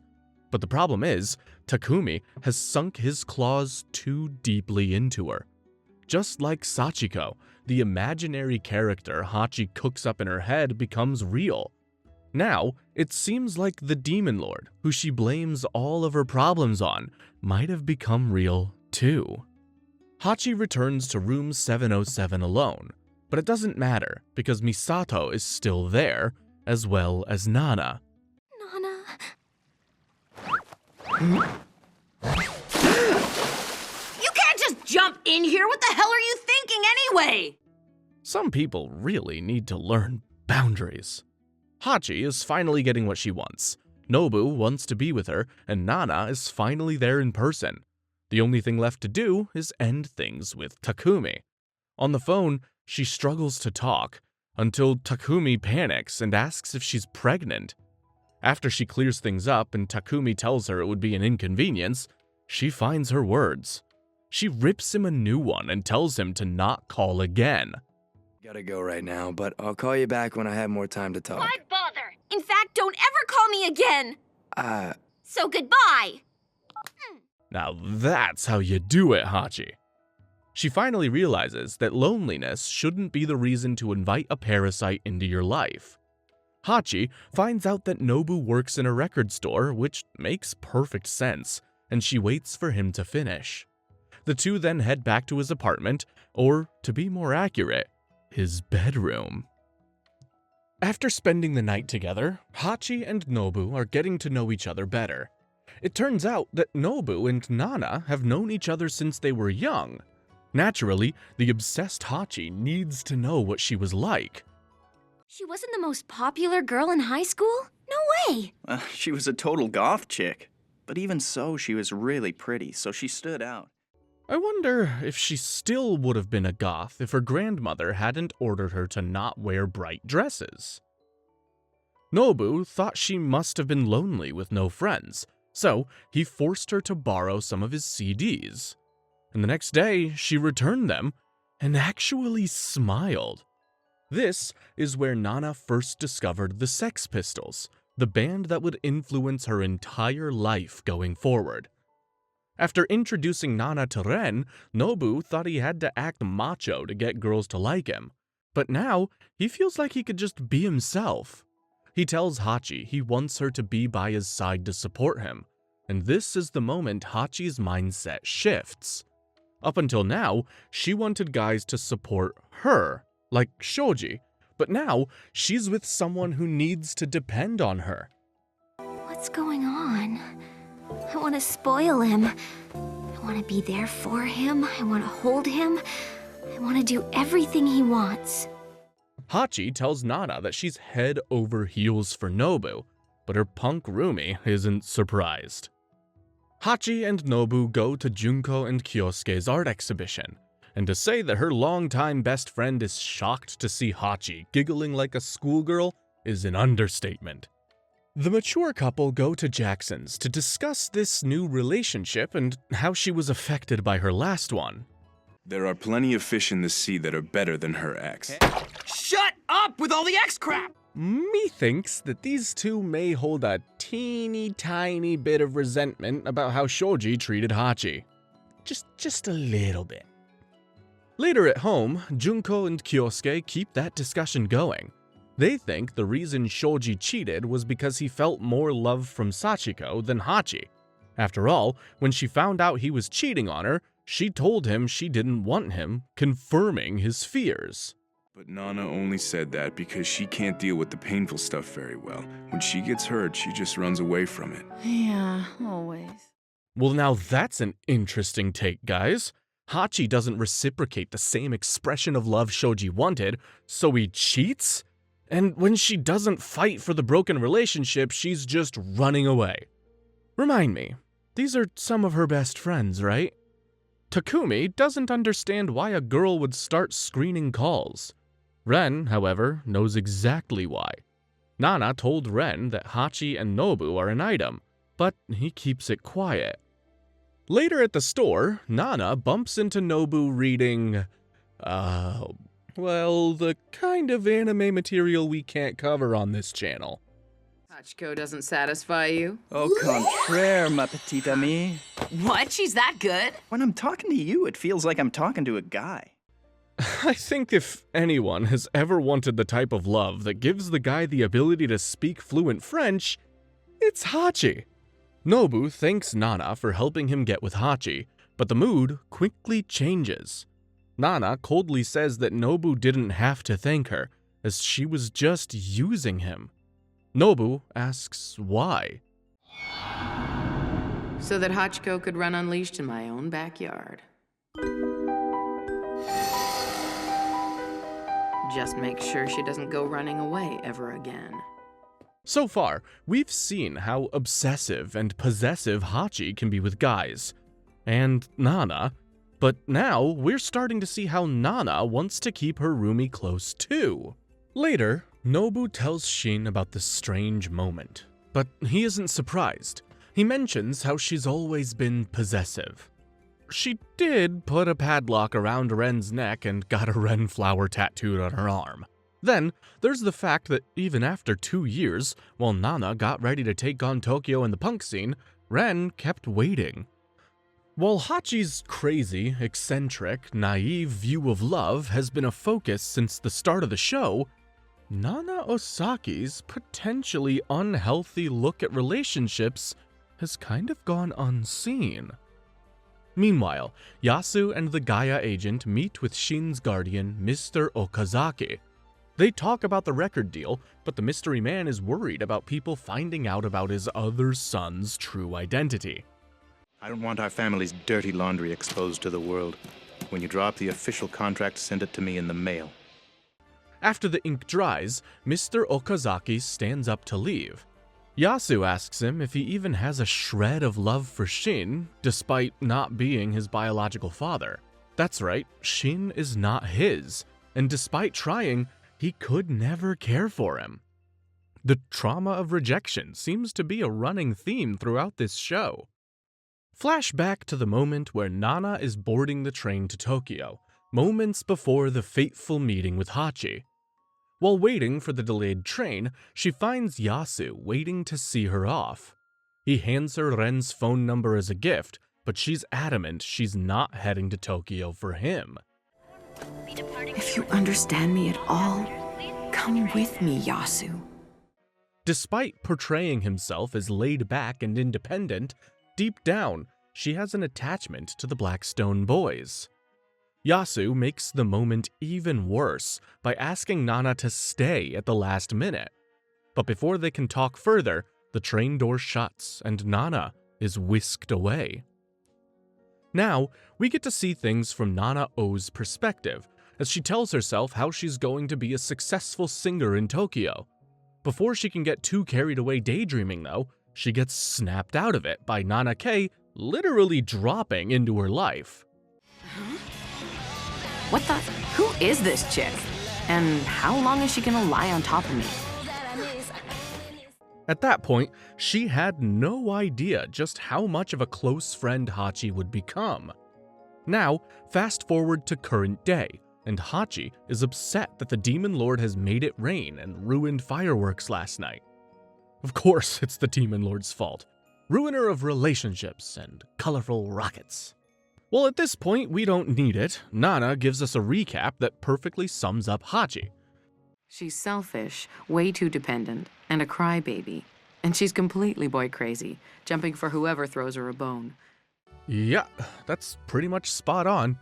Alright, Nana, stop stealing my job. Nana calls Nobu and tells him he needs to come over and see Hachi, despite the typhoon sweeping through Japan. Nobu and Shin brave the storm, and they also bring fireworks to set off by the river when the storm passes. Unfortunately, when the time comes, the fireworks are soaked, but Yasu manages to get a sparkler lit for Hachi. Watching her, Nana gives us an insight into how strongly she really feels for Hachi. You probably don't have a clue, do you? Everything you do blows me away, just like that typhoon. Oh, she knows, and she feels exactly the same.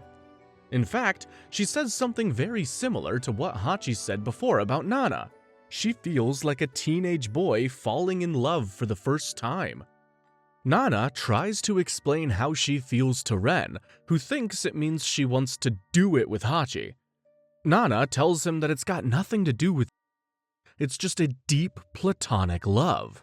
Ren tells her that it's okay to be as affectionate as she wants, and Nana agrees, then comes to the realization that she always goes along with what Ren tells her.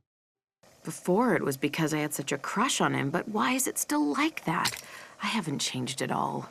I wasn't even gonna get back together with him. The next day, Hachi turns up for her latest job sampling curry at a store. Before she can even get started, she feels nauseous and is sent home. The summer heat wave after the typhoon isn't really helping. Feeling like this isn't your average sickness bug, she heads into a pharmacy and then straight into a ladies' room, where everything changes.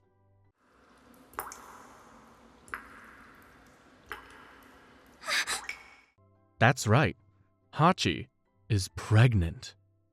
The next day, Hachi goes to the doctor, and the baby scan makes the entire situation feel very real. Now, this small black circle is the chorionic sac. That little dot you see inside, it's your baby. Now, she has a big decision to make. Should she keep the baby? It's Misato's last day in Tokyo, so Nana and Hachi take her out for lunch. Misato, believing that Hachi is genuinely sick, takes the opportunity to ask Nana to come home more often to check on Hachi. The conversation gets on to Shin and Misato's discovery that he grew up overseas.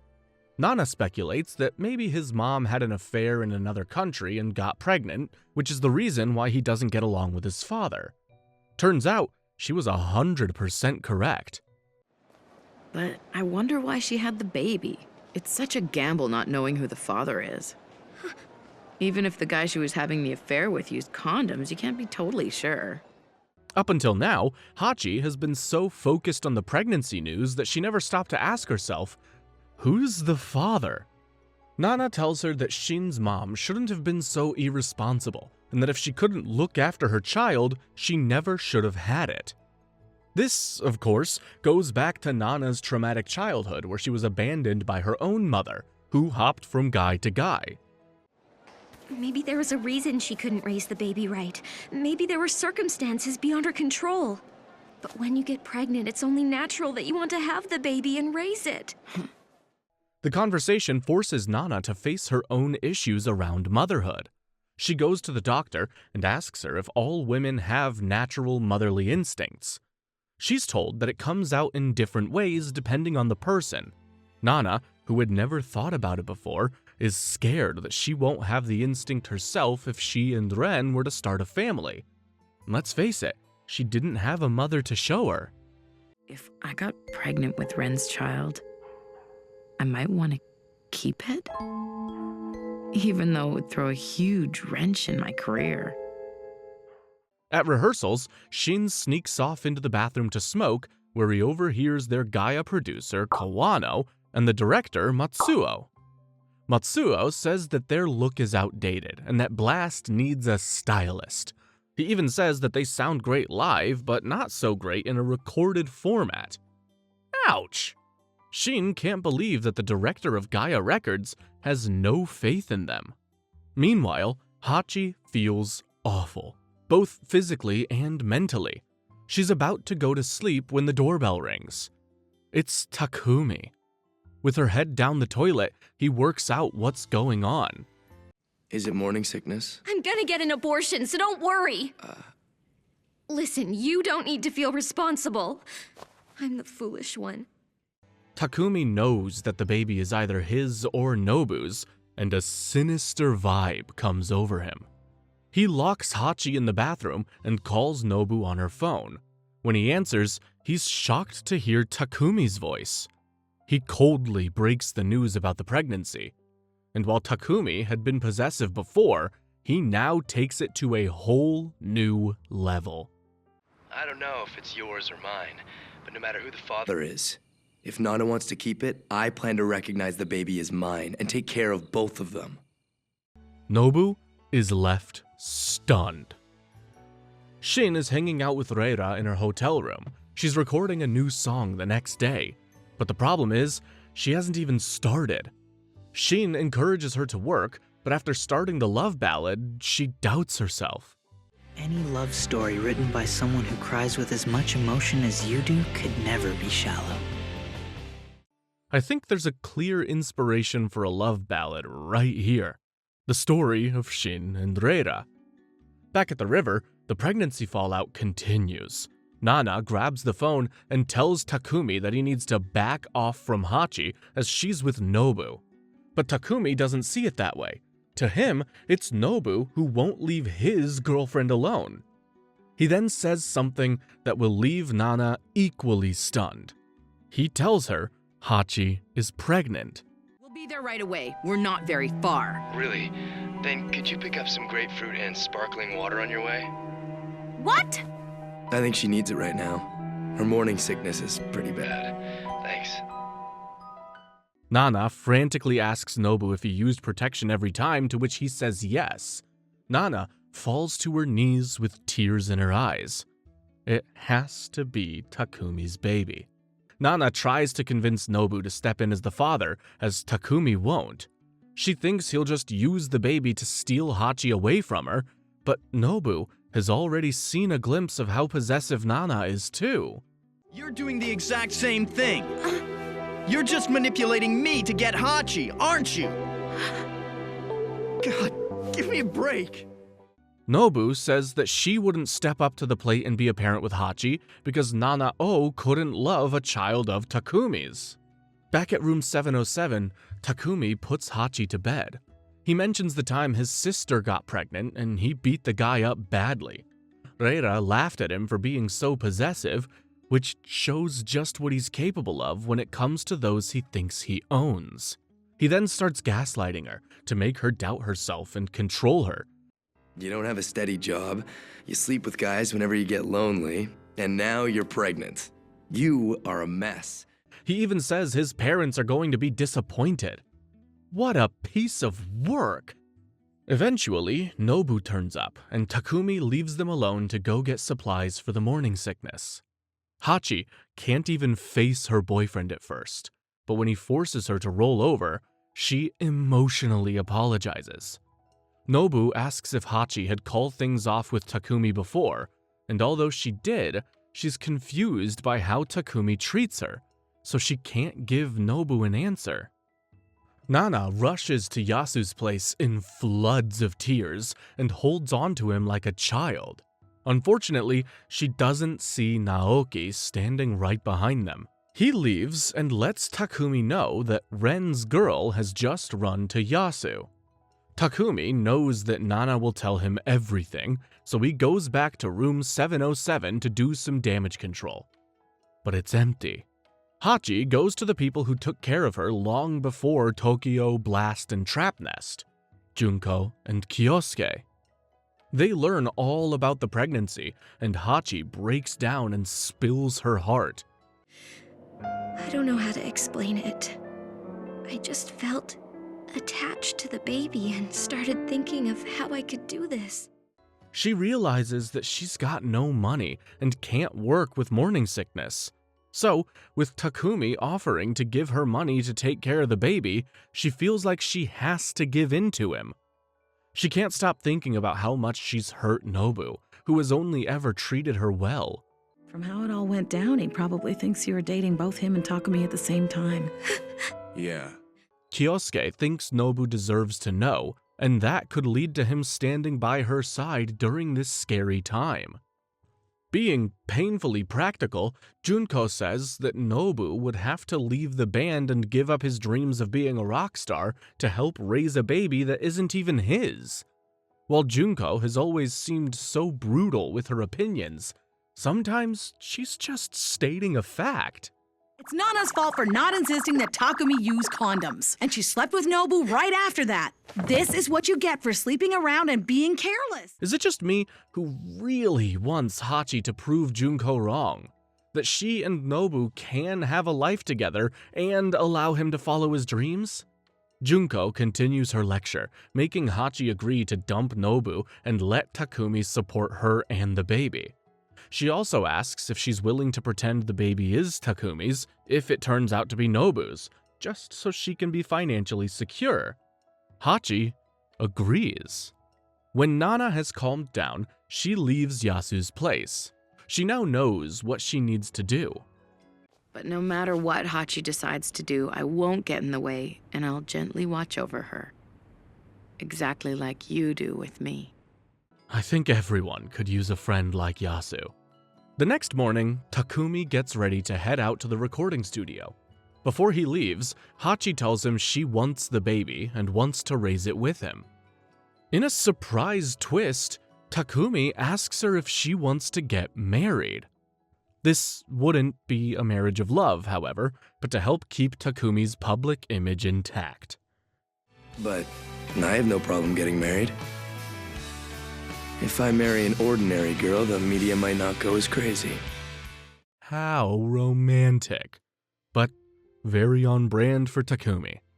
Nana returns to room 707, hoping that Takumi had left, but he's making himself at home. Nana needs to change for work, but Takumi insists she sit down and talk about the baby. Reluctantly, she does. Hachi is sitting there, perfectly still, like an empty doll. Takumi drops the news that they're getting married, so Hachi will be moving out.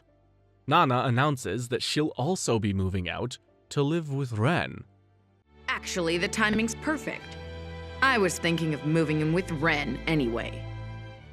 So does this spell the end for the Nanas in room 707? Takumi has a problem with her plan, however. He doesn't want the media to learn about Nana and Ren. He tells her she needs to be more careful for all of their sakes, including Ren's. Hachi and Takumi head into the bedroom, and despite her just getting over her morning sickness, he expects intimacy, and gets it. Now, the toxic relationship has hit new lows. Meanwhile, outside the door and unaware of what's going on, Nana gets angry.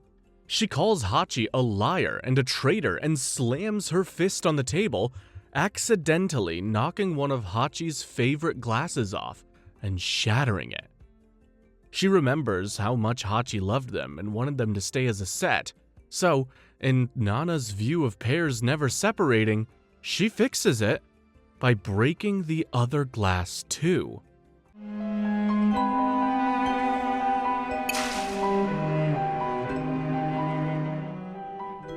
Good. Now they're together. Is this how she sees people too? I mean, she did ask Ren if he would die with her like Sid and Nancy.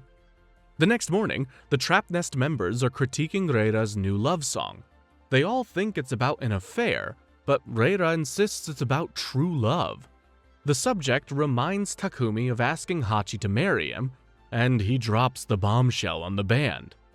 Dude, you getting married is even less likely than this new single selling 10 million copies! Yeah, well, my lady's pregnant. Hachiko? While Naoki freaks out, Reira quietly leaves. You see, up until this point, Yasu believes that Reira has always loved Takumi, but he's never been interested in her. Now, her fantasy of being with him is over. She calls Shin, barely able to speak through the sobs, and asks for Yasu's number so that she can go to him. Shin, of course, is upset that she chose to see Yasu. The next morning, Nana wakes up with a kind of amnesia. She has no idea what happened after the first strawberry glass smashed. She doesn't even remember getting to Ren's. At Yasu's place, Reira agrees to wait while Yasu finishes work. At the studio, Ren tells Takumi that it was pretty dumb to tell Reira something that would make her run away right before recording. Takumi has always known that Reira loves him, but just never felt the same way. If me getting married means she's gonna stop singing, then we have big problems. It's just that I'm not in love with her or anything. Ren suggests that he pretends to love Reira, even going to bed with her, to make sure that she doesn't leave Trapnest. 'Cause let's face it, without her, the band is done. Ren also reminds his bandmate that he will do just about anything to get what he wants. Takumi fires back and says Ren was the one who ditched his band and girlfriend to chase success. You were the full-on punk rocker. You were that cool rebel playing whatever you wanted in little dive bars all over town. Now, he's traded his former self to become mainstream cool, a manufactured product. Ren does some self-reflection on how he sold himself out. Yasu meets up with Takumi and hands him the key to the apartment. He knows that it will make Reira hate him, but he also knows that she'll never sing again if there's no hope of being with Takumi. Takumi sends Mari, Reira's assistant, to Yasu's apartment. She tells Reira that the recording is postponed so that she has time to rest. This scares her as she measures her worth in the ability to sing. She begs her to call everyone back together. In another part of town, Nana and Nobu go out for ramen. Nobu is concerned about Nana's blackout and tells her to go see a doctor, but she shrugs it off. After leaving the restaurant together, Nana tells Nobu that Hachi is getting married. Watching her old friend get hurt over and over gets to her. You are not irresponsible. Don't get down on yourself because a girl ditched you. These tears aren't just for Nobu, they're for herself too. The relationship that she had with Hachi is slipping away, and she's mourning it. Nana reflects on Nobu and how he's been with her since school. It was he who reached out when she had no friends. It was he who introduced her to Ren, and it was he who first followed her to Tokyo so they could revive Blast. Up until now, the paparazzi have been stalking Ren and Nana, hoping to get a picture of them for an article. But the photographer can never catch them together, and that's when the editor comes up with another plan. While that's going on, you're gonna dig up whatever information you can on Ren Honjo and Nana Osaki. It'll be the ultimate battle of the bands. With love rivals and now the media pitting the bands together, whatever happens next cannot be good. Nana is wondering about Hachi and what she's up to. She's upset that she never got in contact with her, especially knowing that Takumi is away with Trapnest working. So, she's all on her own. What she really needs to worry about, however, is the dirt the reporter is digging up, especially when it comes to a certain rabbit incident. Was back in 5th grade. One morning, all the rabbits in the science room cage were found murdered. So, 'cause Nana was goth, she must be biting the heads off of animals like Ozzy Osbourne. The people in her hometown aren't shy to share their stories. It turns out, Nana beat up a senior, was antisocial, and got kicked out of high school for selling herself. If these stories are real, then Nana Osaki already acted like a punk rocker before even joining Blast. After performing their new song for the Gaia agents, the band goes back to Nobu's. This is when Shin tells them what he overheard in the bathroom about Gaia not wanting to invest in a punk band. Later, Yasu meets with Kawano to talk about the progress on their first single. Kawano tells Yasu that Trapnest sells albums because of Reira, but Nana also has a lot of potential to follow in their footsteps. Nana, Shin, and Nobu are all feeling depressed over Gaia's opinion of them. Nana gets upset with Shin, as he said that there's no point in trying, feeling like giving up. When Nobu asks why he got an acoustic guitarist, Nana snaps at Shin and says he got it with money from the old women he sleeps with. She then says he should practice with his bass guitar instead. Shin doesn't take the criticism very well and fires back at Nana. I'm one of those people who work for a living, but you're just a parasite who's living off of Ren's kindness. Shin! This hits a nerve with Nana. After all, she didn't follow Ren to Tokyo because she wanted her own success. Yet here, she's letting him take care of her while she still stands in his shadow. Ren calls Nobu to see how he's doing after finding out about Hachi, but the conversation turns to Nana. Nobu is worried about his friend. She's having mood swings and blackouts, and Ren agrees that's not normal. He sets out to get Nana, but she has come to the conclusion that she needs to take a break for a while so she can work on her music. For the first time in over a week, she finally comes back to room 707. But everything has changed. We both struggled for the same thing. To feel fulfilled. I can understand some of those feelings you had. Hachi, Nana Komatsu, is gone. Junko and Kyosuke discuss Hachi moving to a rich part of town in a big, expensive apartment. Once again, Shoji is around to hear about his ex. He just can't understand how a musician can make that amount of money, and then the pieces fall into place. What's his name? Takumi. Takumi's so hot! From Trapnest? Meanwhile, Takumi invites Naoki to their apartment. He is blown away at how much security the place has. It's designed to keep everyone out. Or is it to keep particular people in? When they get inside, Hachi plays the good housewife. She's cooked and asks Naoki to stay for dinner. While Takumi seems uninterested in the design of the new place, Naoki certainly likes it, especially the baby girl room. Thank you, Mommy! A floral pattern? Oh, come on, let her have this one thing. He asks her what will happen if it's a boy. She hadn't thought about that, but Takumi comes up with an idea. Keep trying until they do get a girl. Hachi and Takumi later take a bath together, and Takumi tells Hachi that a press release is going out about their marriage and baby, so it's time to meet her parents. He also wanted the wedding sooner rather than later, before she starts showing a baby bump. Ugh, heaven forbid a pregnant woman look pregnant. After her bath, she's excited when the phone rings. She hopes that it's Nana, but it's Shin. He hasn't seen his friends since they lit the fireworks. He wants to meet up, but Takumi is in charge, so that can't happen. I can't hang out with you guys anymore. The call comes to an abrupt end when Takumi walks into the room. Ren eventually heads over to room 707 and finds the goodbye letter Hachi left, and Nana sobbing.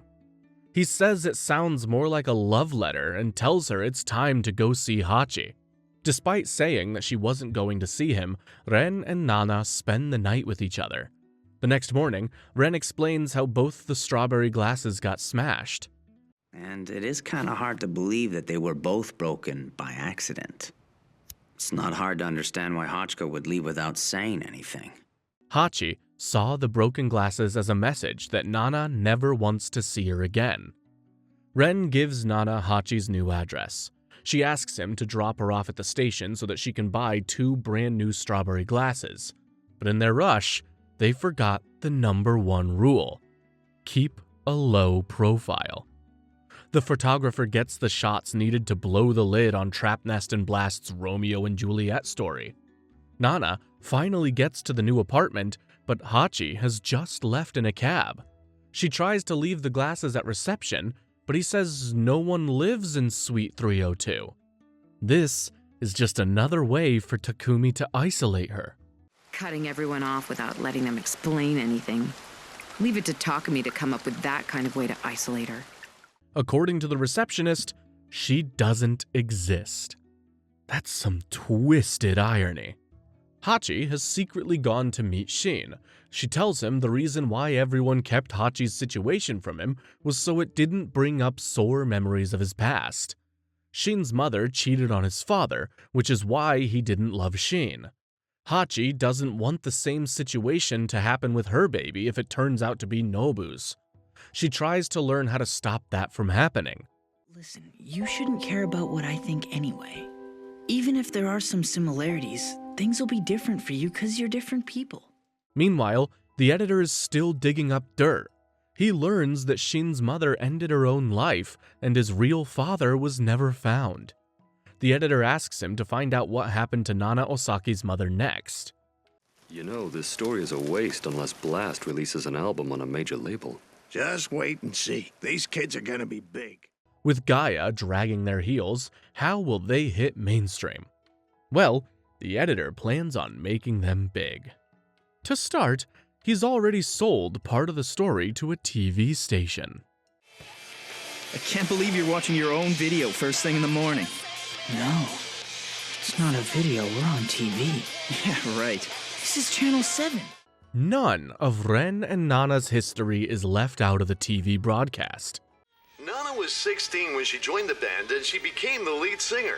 She moved in with Ren, who was already living on his own at the time. Ren was then lured over to Trapnest just before they signed a contract with a big record label, so it must have been at that point that the two of them broke up.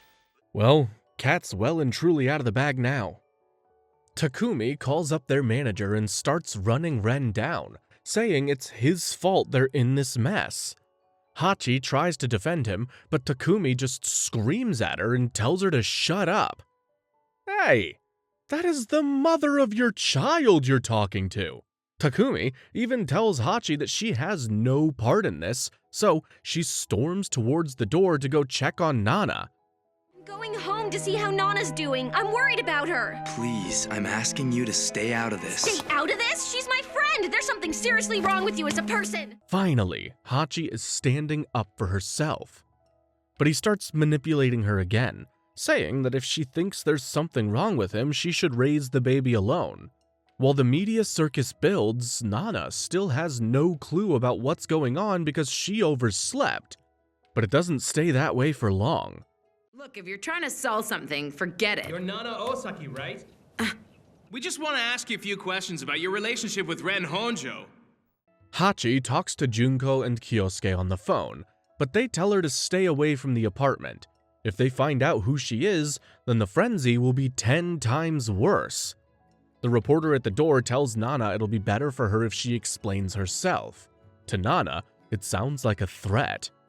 Back at Nobu's place, Mr. Kawano manages to show up before the paparazzi.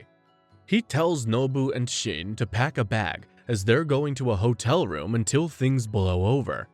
Nobu thinks that Gaia must have had something to do with the TV show. If it's not them, then how would anyone else profit from this?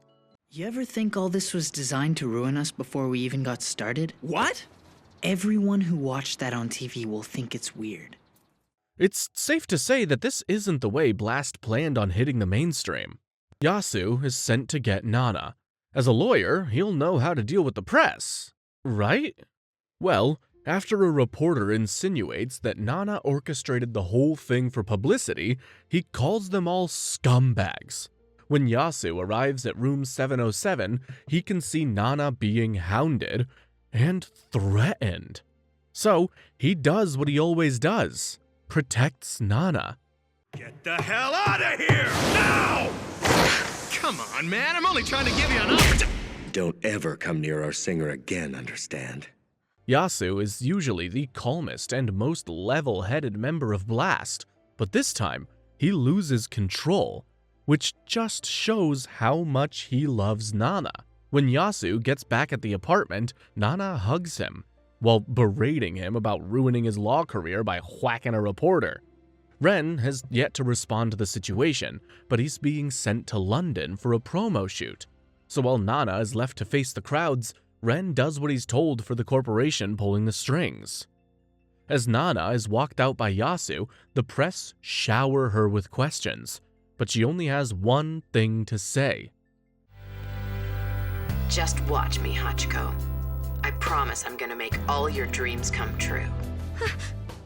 While it seems Takumi has hidden Hachi away, her friends haven't forgotten her. The name Nana Osaki spreads throughout Tokyo, with everyone talking about her, Ren, and Blast. The band is put up in a hotel, and Misato rushes to support them. Gaia Records is debuting the album straight away to capitalize on the attention. Nana is happy to go along with it, but Nobu isn't sold on it. Guy doesn't give a crap about our music. Is this what the major labels are like? Yep, that's pretty much how all the big companies operate. Yasu knows that Gaia worked with the TV broadcasters to promote them. He shares a very sobering view on the music industry.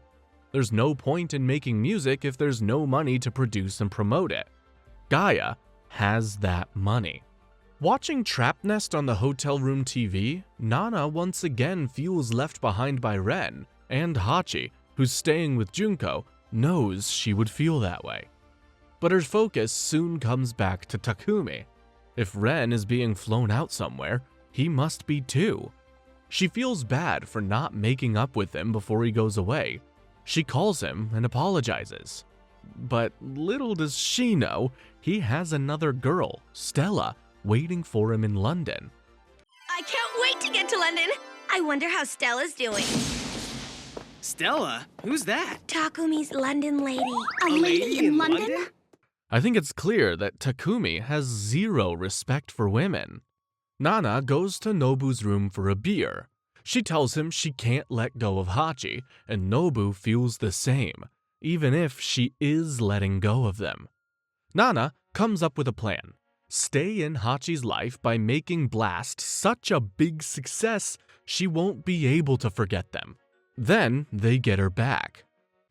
That cold-blooded man just takes her for granted. He'll never be able to make our little Hachiko happy. In London, Ren is desperate to get back to Nana, especially her cooking.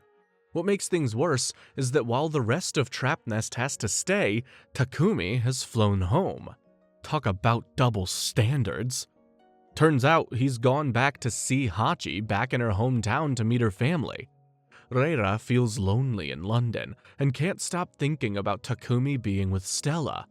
Luckily, Shin gives her a welcomed distraction by sending her an email, telling her the band is recording at a training camp and also being forced to work out. Their strict exercise schedule is run by their eccentric new band manager, Ginpei Moroboshi. Misato has been left behind, but the band toys with the idea of her becoming the manager. That's a good point. I'd much rather have cute Misato as our manager than that guy we have now. Mr. Kawano tells the band that he wants to do unannounced shows on special stages. The band is not to tell the public so they can get the reactions of people passing by. Shin's emails to Reira say that the gossip magazines are now focusing on Yasu, making him out to be a thug. Luckily, they haven't yet said anything about his past with Reira. There are also rumors that Nana and Yasu are seeing each other, a rumor that Ren doesn't know is a complete lie. The magazines also shared that Yasu hasn't yet passed the bar as a lawyer. Ren and Reira realize that he must be giving up his dream. Wasn't Yasu's dream to be a lawyer instead of playing in a band? It seems Yasu is happy to give up his dream to make Nana happy, something Ren couldn't do. Ren tells Reira that he can't stick his neck out for Nana anymore despite loving her. He thinks that he's become cold and numb. Listen, Ren, those feelings don't make you a cold person, okay? It's just that the longer we go through life, the heavier all the baggage we have becomes. She says that's why people need others, to help carry the load. Meanwhile, Takumi meets Hachi at the hotel and gives her a diamond engagement ring. He then tells her that he's busy 90% of the time with his career, but will make sure Hachi is always looked after. But my girl comes second. I need her to be someone I can relax with. I won't be able to be with you a lot of the time, but I won't let you have a hard life.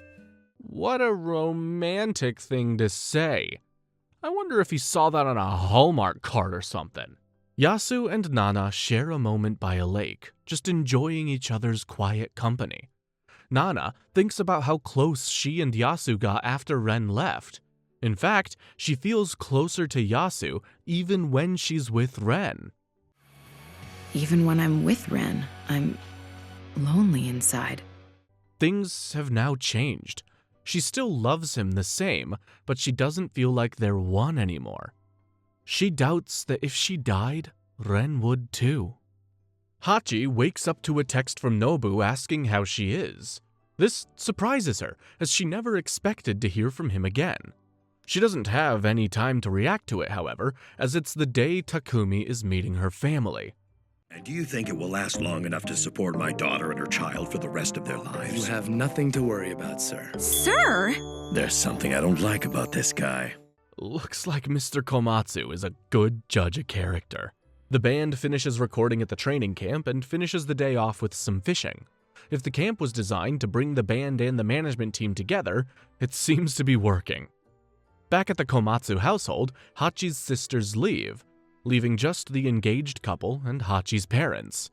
They discuss going to meet Takumi's dad and sister, but he says no, saying that his father isn't invited to the wedding as he has a drinking problem. Back in London, Reira is woken by a strange noise and finds Ren completely passed out in the bathtub. Yeah, this is nothing new for him. How did he end up in this condition? Well, we will soon find out. The week of boot camp finally comes to an end, so Blast heads to the agency's dorm to avoid the paparazzi. Turns out, the place is a dump. Even when Nana tries to use the free phone, the creepy guard is listening in. She decides to use Nobu's phone instead and heads into the elevator, but something feels off. It feels hard to breathe, but she chalks it down to the Tokyo air. Later, in Nobu's room, she reminds him of the plan to win Hachi back. Nobu says he's already given up on her, which triggers something. Nana, are you all right? An ambulance is on the way. You're gonna be fine. This is when a mysterious girl appears at the door and tells Nobu and Yasu that she's hyperventilating, and that it feels like a living hell. This turns out to be Miyu Shinoda, someone we will discover more about very soon. At the doctor's office, Nana is told she had a panic attack. She asks how she can avoid another attack, so the doctor writes down the details for a psychiatrist. When Ren gets back to Tokyo, he wants to talk to Nana, but she tells him she's busy. The truth is, she's too scared to hear his voice in case it triggers another episode. But she isn't exactly lying. Blast has 3 promo shoots set up. Then there's planning for the outdoor shows, and finally, band practice. Not as packed as you thought? Nana's still recovering, you know? Not a problem at all. Then let's hit it! We can eat breakfast while we're in the car! Hell yeah, I'm starving. You've gotta respect the grind, even if Yasu, Shin, and Nobu don't share the same enthusiasm. Blast gets ready for the debut, working hard to get the CD out there. The problem is, they're too busy. Nana wants to speak with Hachi, but she struggles to find the time. Nobu finds time to do his laundry, where he bumps into the girl who helped him with Nana's hyperventilation, Miyu. He uses the opportunity to learn more about how to help Nana. He worries that freaking out will make it feel worse. Doesn't matter if you're around people who are calm or anxious. You'll be okay as long as you feel their compassion for you. Nobu comes to learn that Miyu is an actress who's getting ready for a part in a movie and who also struggles with anxiety. The first pop-up event kicks off, and most of the public instantly recognizes them. But despite the amount of people watching, just one stands out. Hachi. Hey, Hachi. It's kind of far back, but it is the safest VIP seat in the house. Unlike how Ren spotted Nana all those years ago, Hachi didn't need a red dress to stand out in the crowd. Blackstones are ready to release their single. In fact, they have a date, the same day that Trapnest releases their latest single. Now that's a battle of the bands. After living in the dorm for a month, Nobu and Miyu are getting close. How does everyone move on so easily from one person to the next? Until recently, all he'd say was Hachi, Hachi, Hachi. With Hachi planning her life with Takumi, it's only fair Nobu gets a shot at happiness. Thinking about Hachi and Nobu, Nana almost has another panic attack, but as soon as she sees Yasu, she instantly calms down. It makes sense though. Yasu has always been there to soothe her. Nana now knows what she needs to do: end things with Ren and take her love for Yasu out of limbo. Blast has been booked on a music TV show, and so has Trapnest. The bands need to rehearse, so all the members are thrust together. Yasu notices Ren is clearly on something. Hey, it's okay. No, it isn't. I can tell by your eyes. It's just a little... Just a little what? It's not like I gotta have it. It already is, and you gotta put a stop to it! And the sad thing is, this isn't the first time Yasu has had to deal with him using. Ren tells Yasu he will quit this time, and Yasu reassures him that he won't steal Nana from him. It turns out that every time the couple are apart, they become unstable. So maybe they still are one person in some ways. In the Trapnest green room, they discuss which band will hit #1 in the charts. Even though it isn't in their favor, Takumi seems excited at the idea of Trapnest being beaten. After the rehearsals, Nana heads back to her room to find Ren. I hope you don't mind I took a cigarette. You know, it's not smart to leave your stuff in here without locking the door. Some sketchy guy could walk in and take whatever he wanted. I totally agree. What if someone finds you in here? You gotta leave now. At least he's managed to pull himself together now. Seeing Ren, Nana knows it's time to break up. She just can't keep seeing him every now and then, but he's still not completely together. To her, it just won't work. That's when Ren makes the first move and proposes. What is it? Just say it already. I feel like I'm gonna suffocate to death. Marry me. Well, that was unexpected. Meanwhile, Shin has to run to the band bus, where Reira meets him in secret. This time, the two sleep together, not as a service, but as genuine people with feelings. Nobu manages to sneak out and heads to Miyu's movie set. He learns that she's 27 and thinks that there's no way she would go for him. Back in Nana's room, Ren is still waiting for an answer while they catch up. And things get intimate. With a relationship as passionate as Nana and Ren's, it's not really surprising. Later, Yasu tells Nana to be nicer to Ren. She realizes that the reason he hasn't made a move on her is because he respects their relationship and doesn't want to betray his old friend. She thinks that Yasu became Nana's protector because he knew that Ren couldn't do it himself. Yasu's bond with Ren is much stronger than the one he has with me. They've been friends since Ren was born. In the same orphanage. That's right. Turns out that Yasu also grew up in the same orphanage as Ren. She knows Ren is her soulmate. Their fates are tied. Back at Hachi's place, Junko comes over to watch the TV show with them. Junko is happy that her friend has finally found her feet, but is Hachi really happy? The Trapnest and Blast band members are gathered in front of the camera. It was scary. So I closed my eyes and imagined her. Hachi watching over me in her room. The show starts, and Hachi is excited to see Nana. Junko points out that Takumi is also on the show, but she says she sees him all the time. Hachi explains that she can never see Nana in person anymore, so even seeing her from a distance is exciting. Nana is annoyed at how easily Ren can slip into his rockstar persona. He becomes robotic and moody. She's also annoyed at the whole TV setup and the manufactured story they're pushing to sell records. I have to write my own script. It's up to me to give it a bright future. I'm no longer that helpless girl who was left behind. Nana thinks about Ren's proposal, and she can see it as a way to be together, even if it means their love has become a part of the show. Nana finally gives Ren her answer. Kind of. If the agency signs off on it, she will marry him. They'll say no for sure. It's easy to say I'll go and talk to the agency, but the president is scary. And there's no way I can convince Ginpei either. Imagine a world where you have to ask your boss if you can get married. After watching the show, Hachi thinks Nana looks depressed. Junko says Nobu looked the same. This is when Hachi reveals that she got a text from Nobu but never replied. In fact, she never even explained the whole situation when they broke up. But it's probably best you didn't reply. It'd be worse if you were subconsciously leading him on. But after ignoring him for this long, he'd have to give up and move on. Hachi thinks back on how Shoji hurt her by choosing somebody else.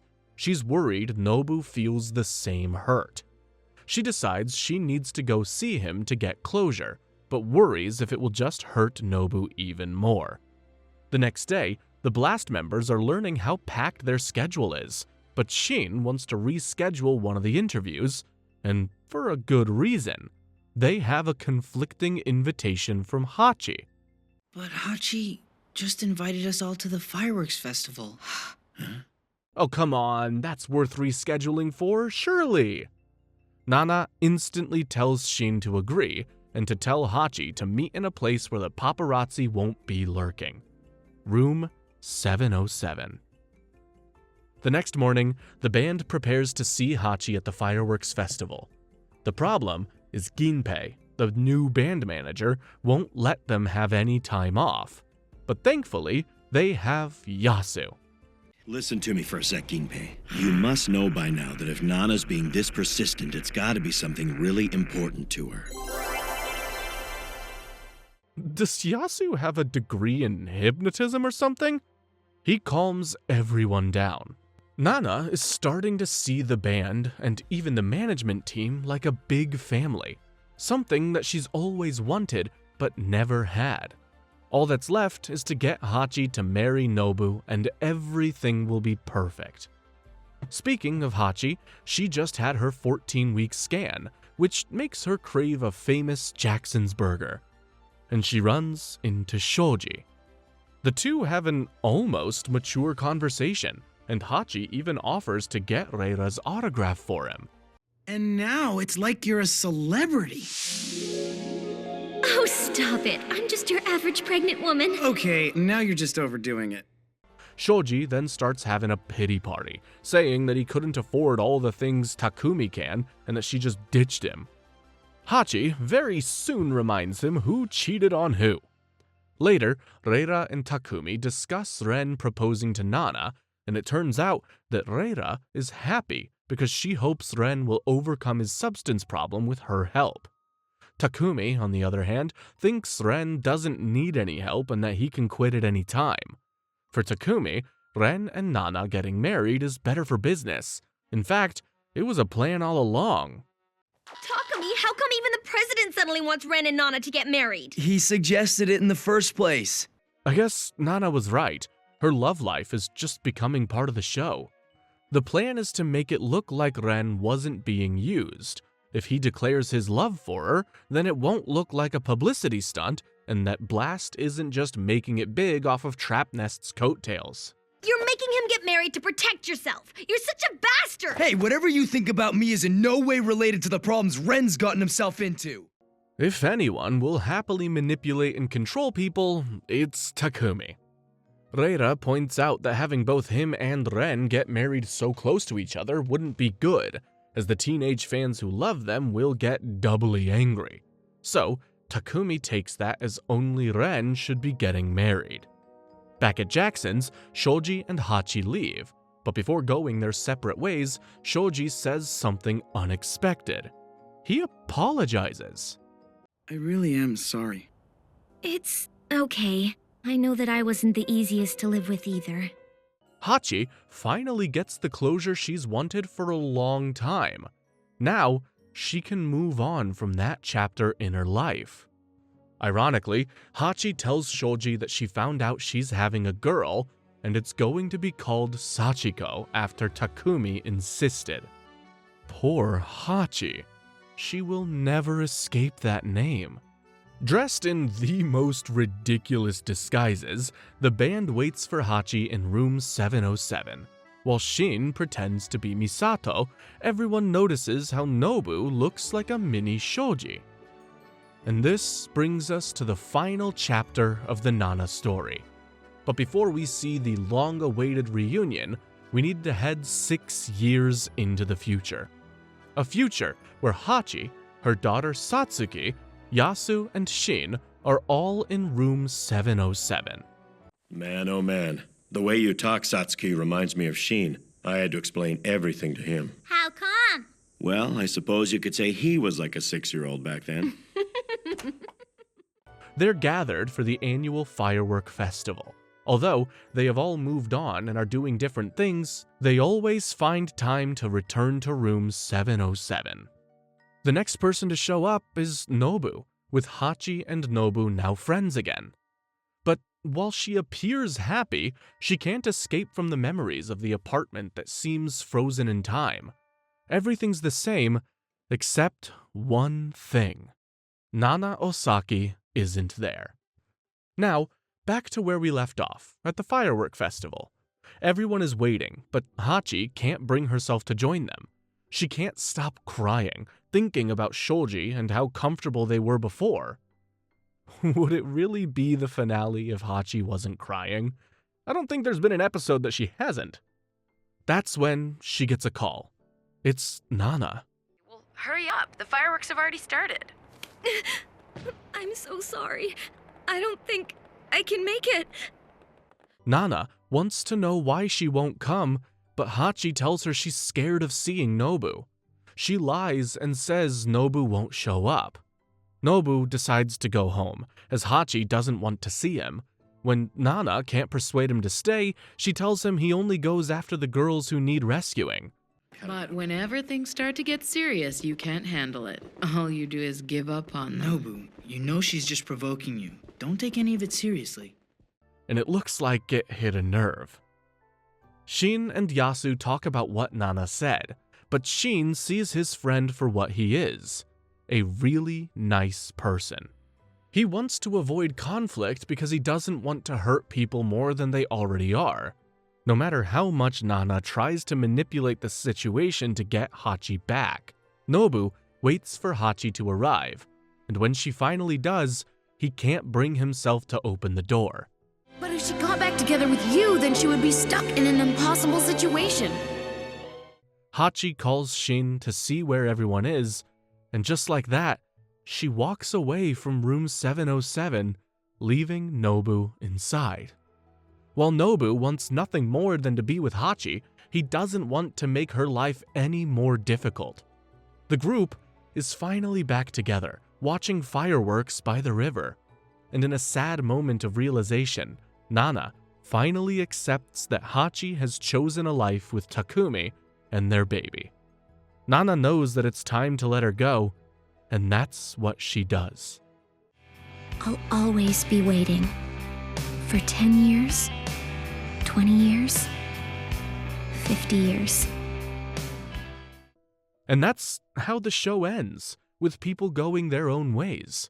Nana disappears from Hachi's life. The way she speaks of Nana, it feels like she's no longer alive. But I guess with the love Hachi had for Nana, that's just how it feels. And that's the entire bleak, somber, bittersweet story of Nana. It may not be the ending many of the characters or fans wanted, but it's real life. People grow close and then drift apart. But who knows, maybe Nana Komatsu and Nana Osaki will find each other again one day. Thank you guys so much for watching, and feel free to click the link on screen to watch another one of my videos, but in the meantime, peace!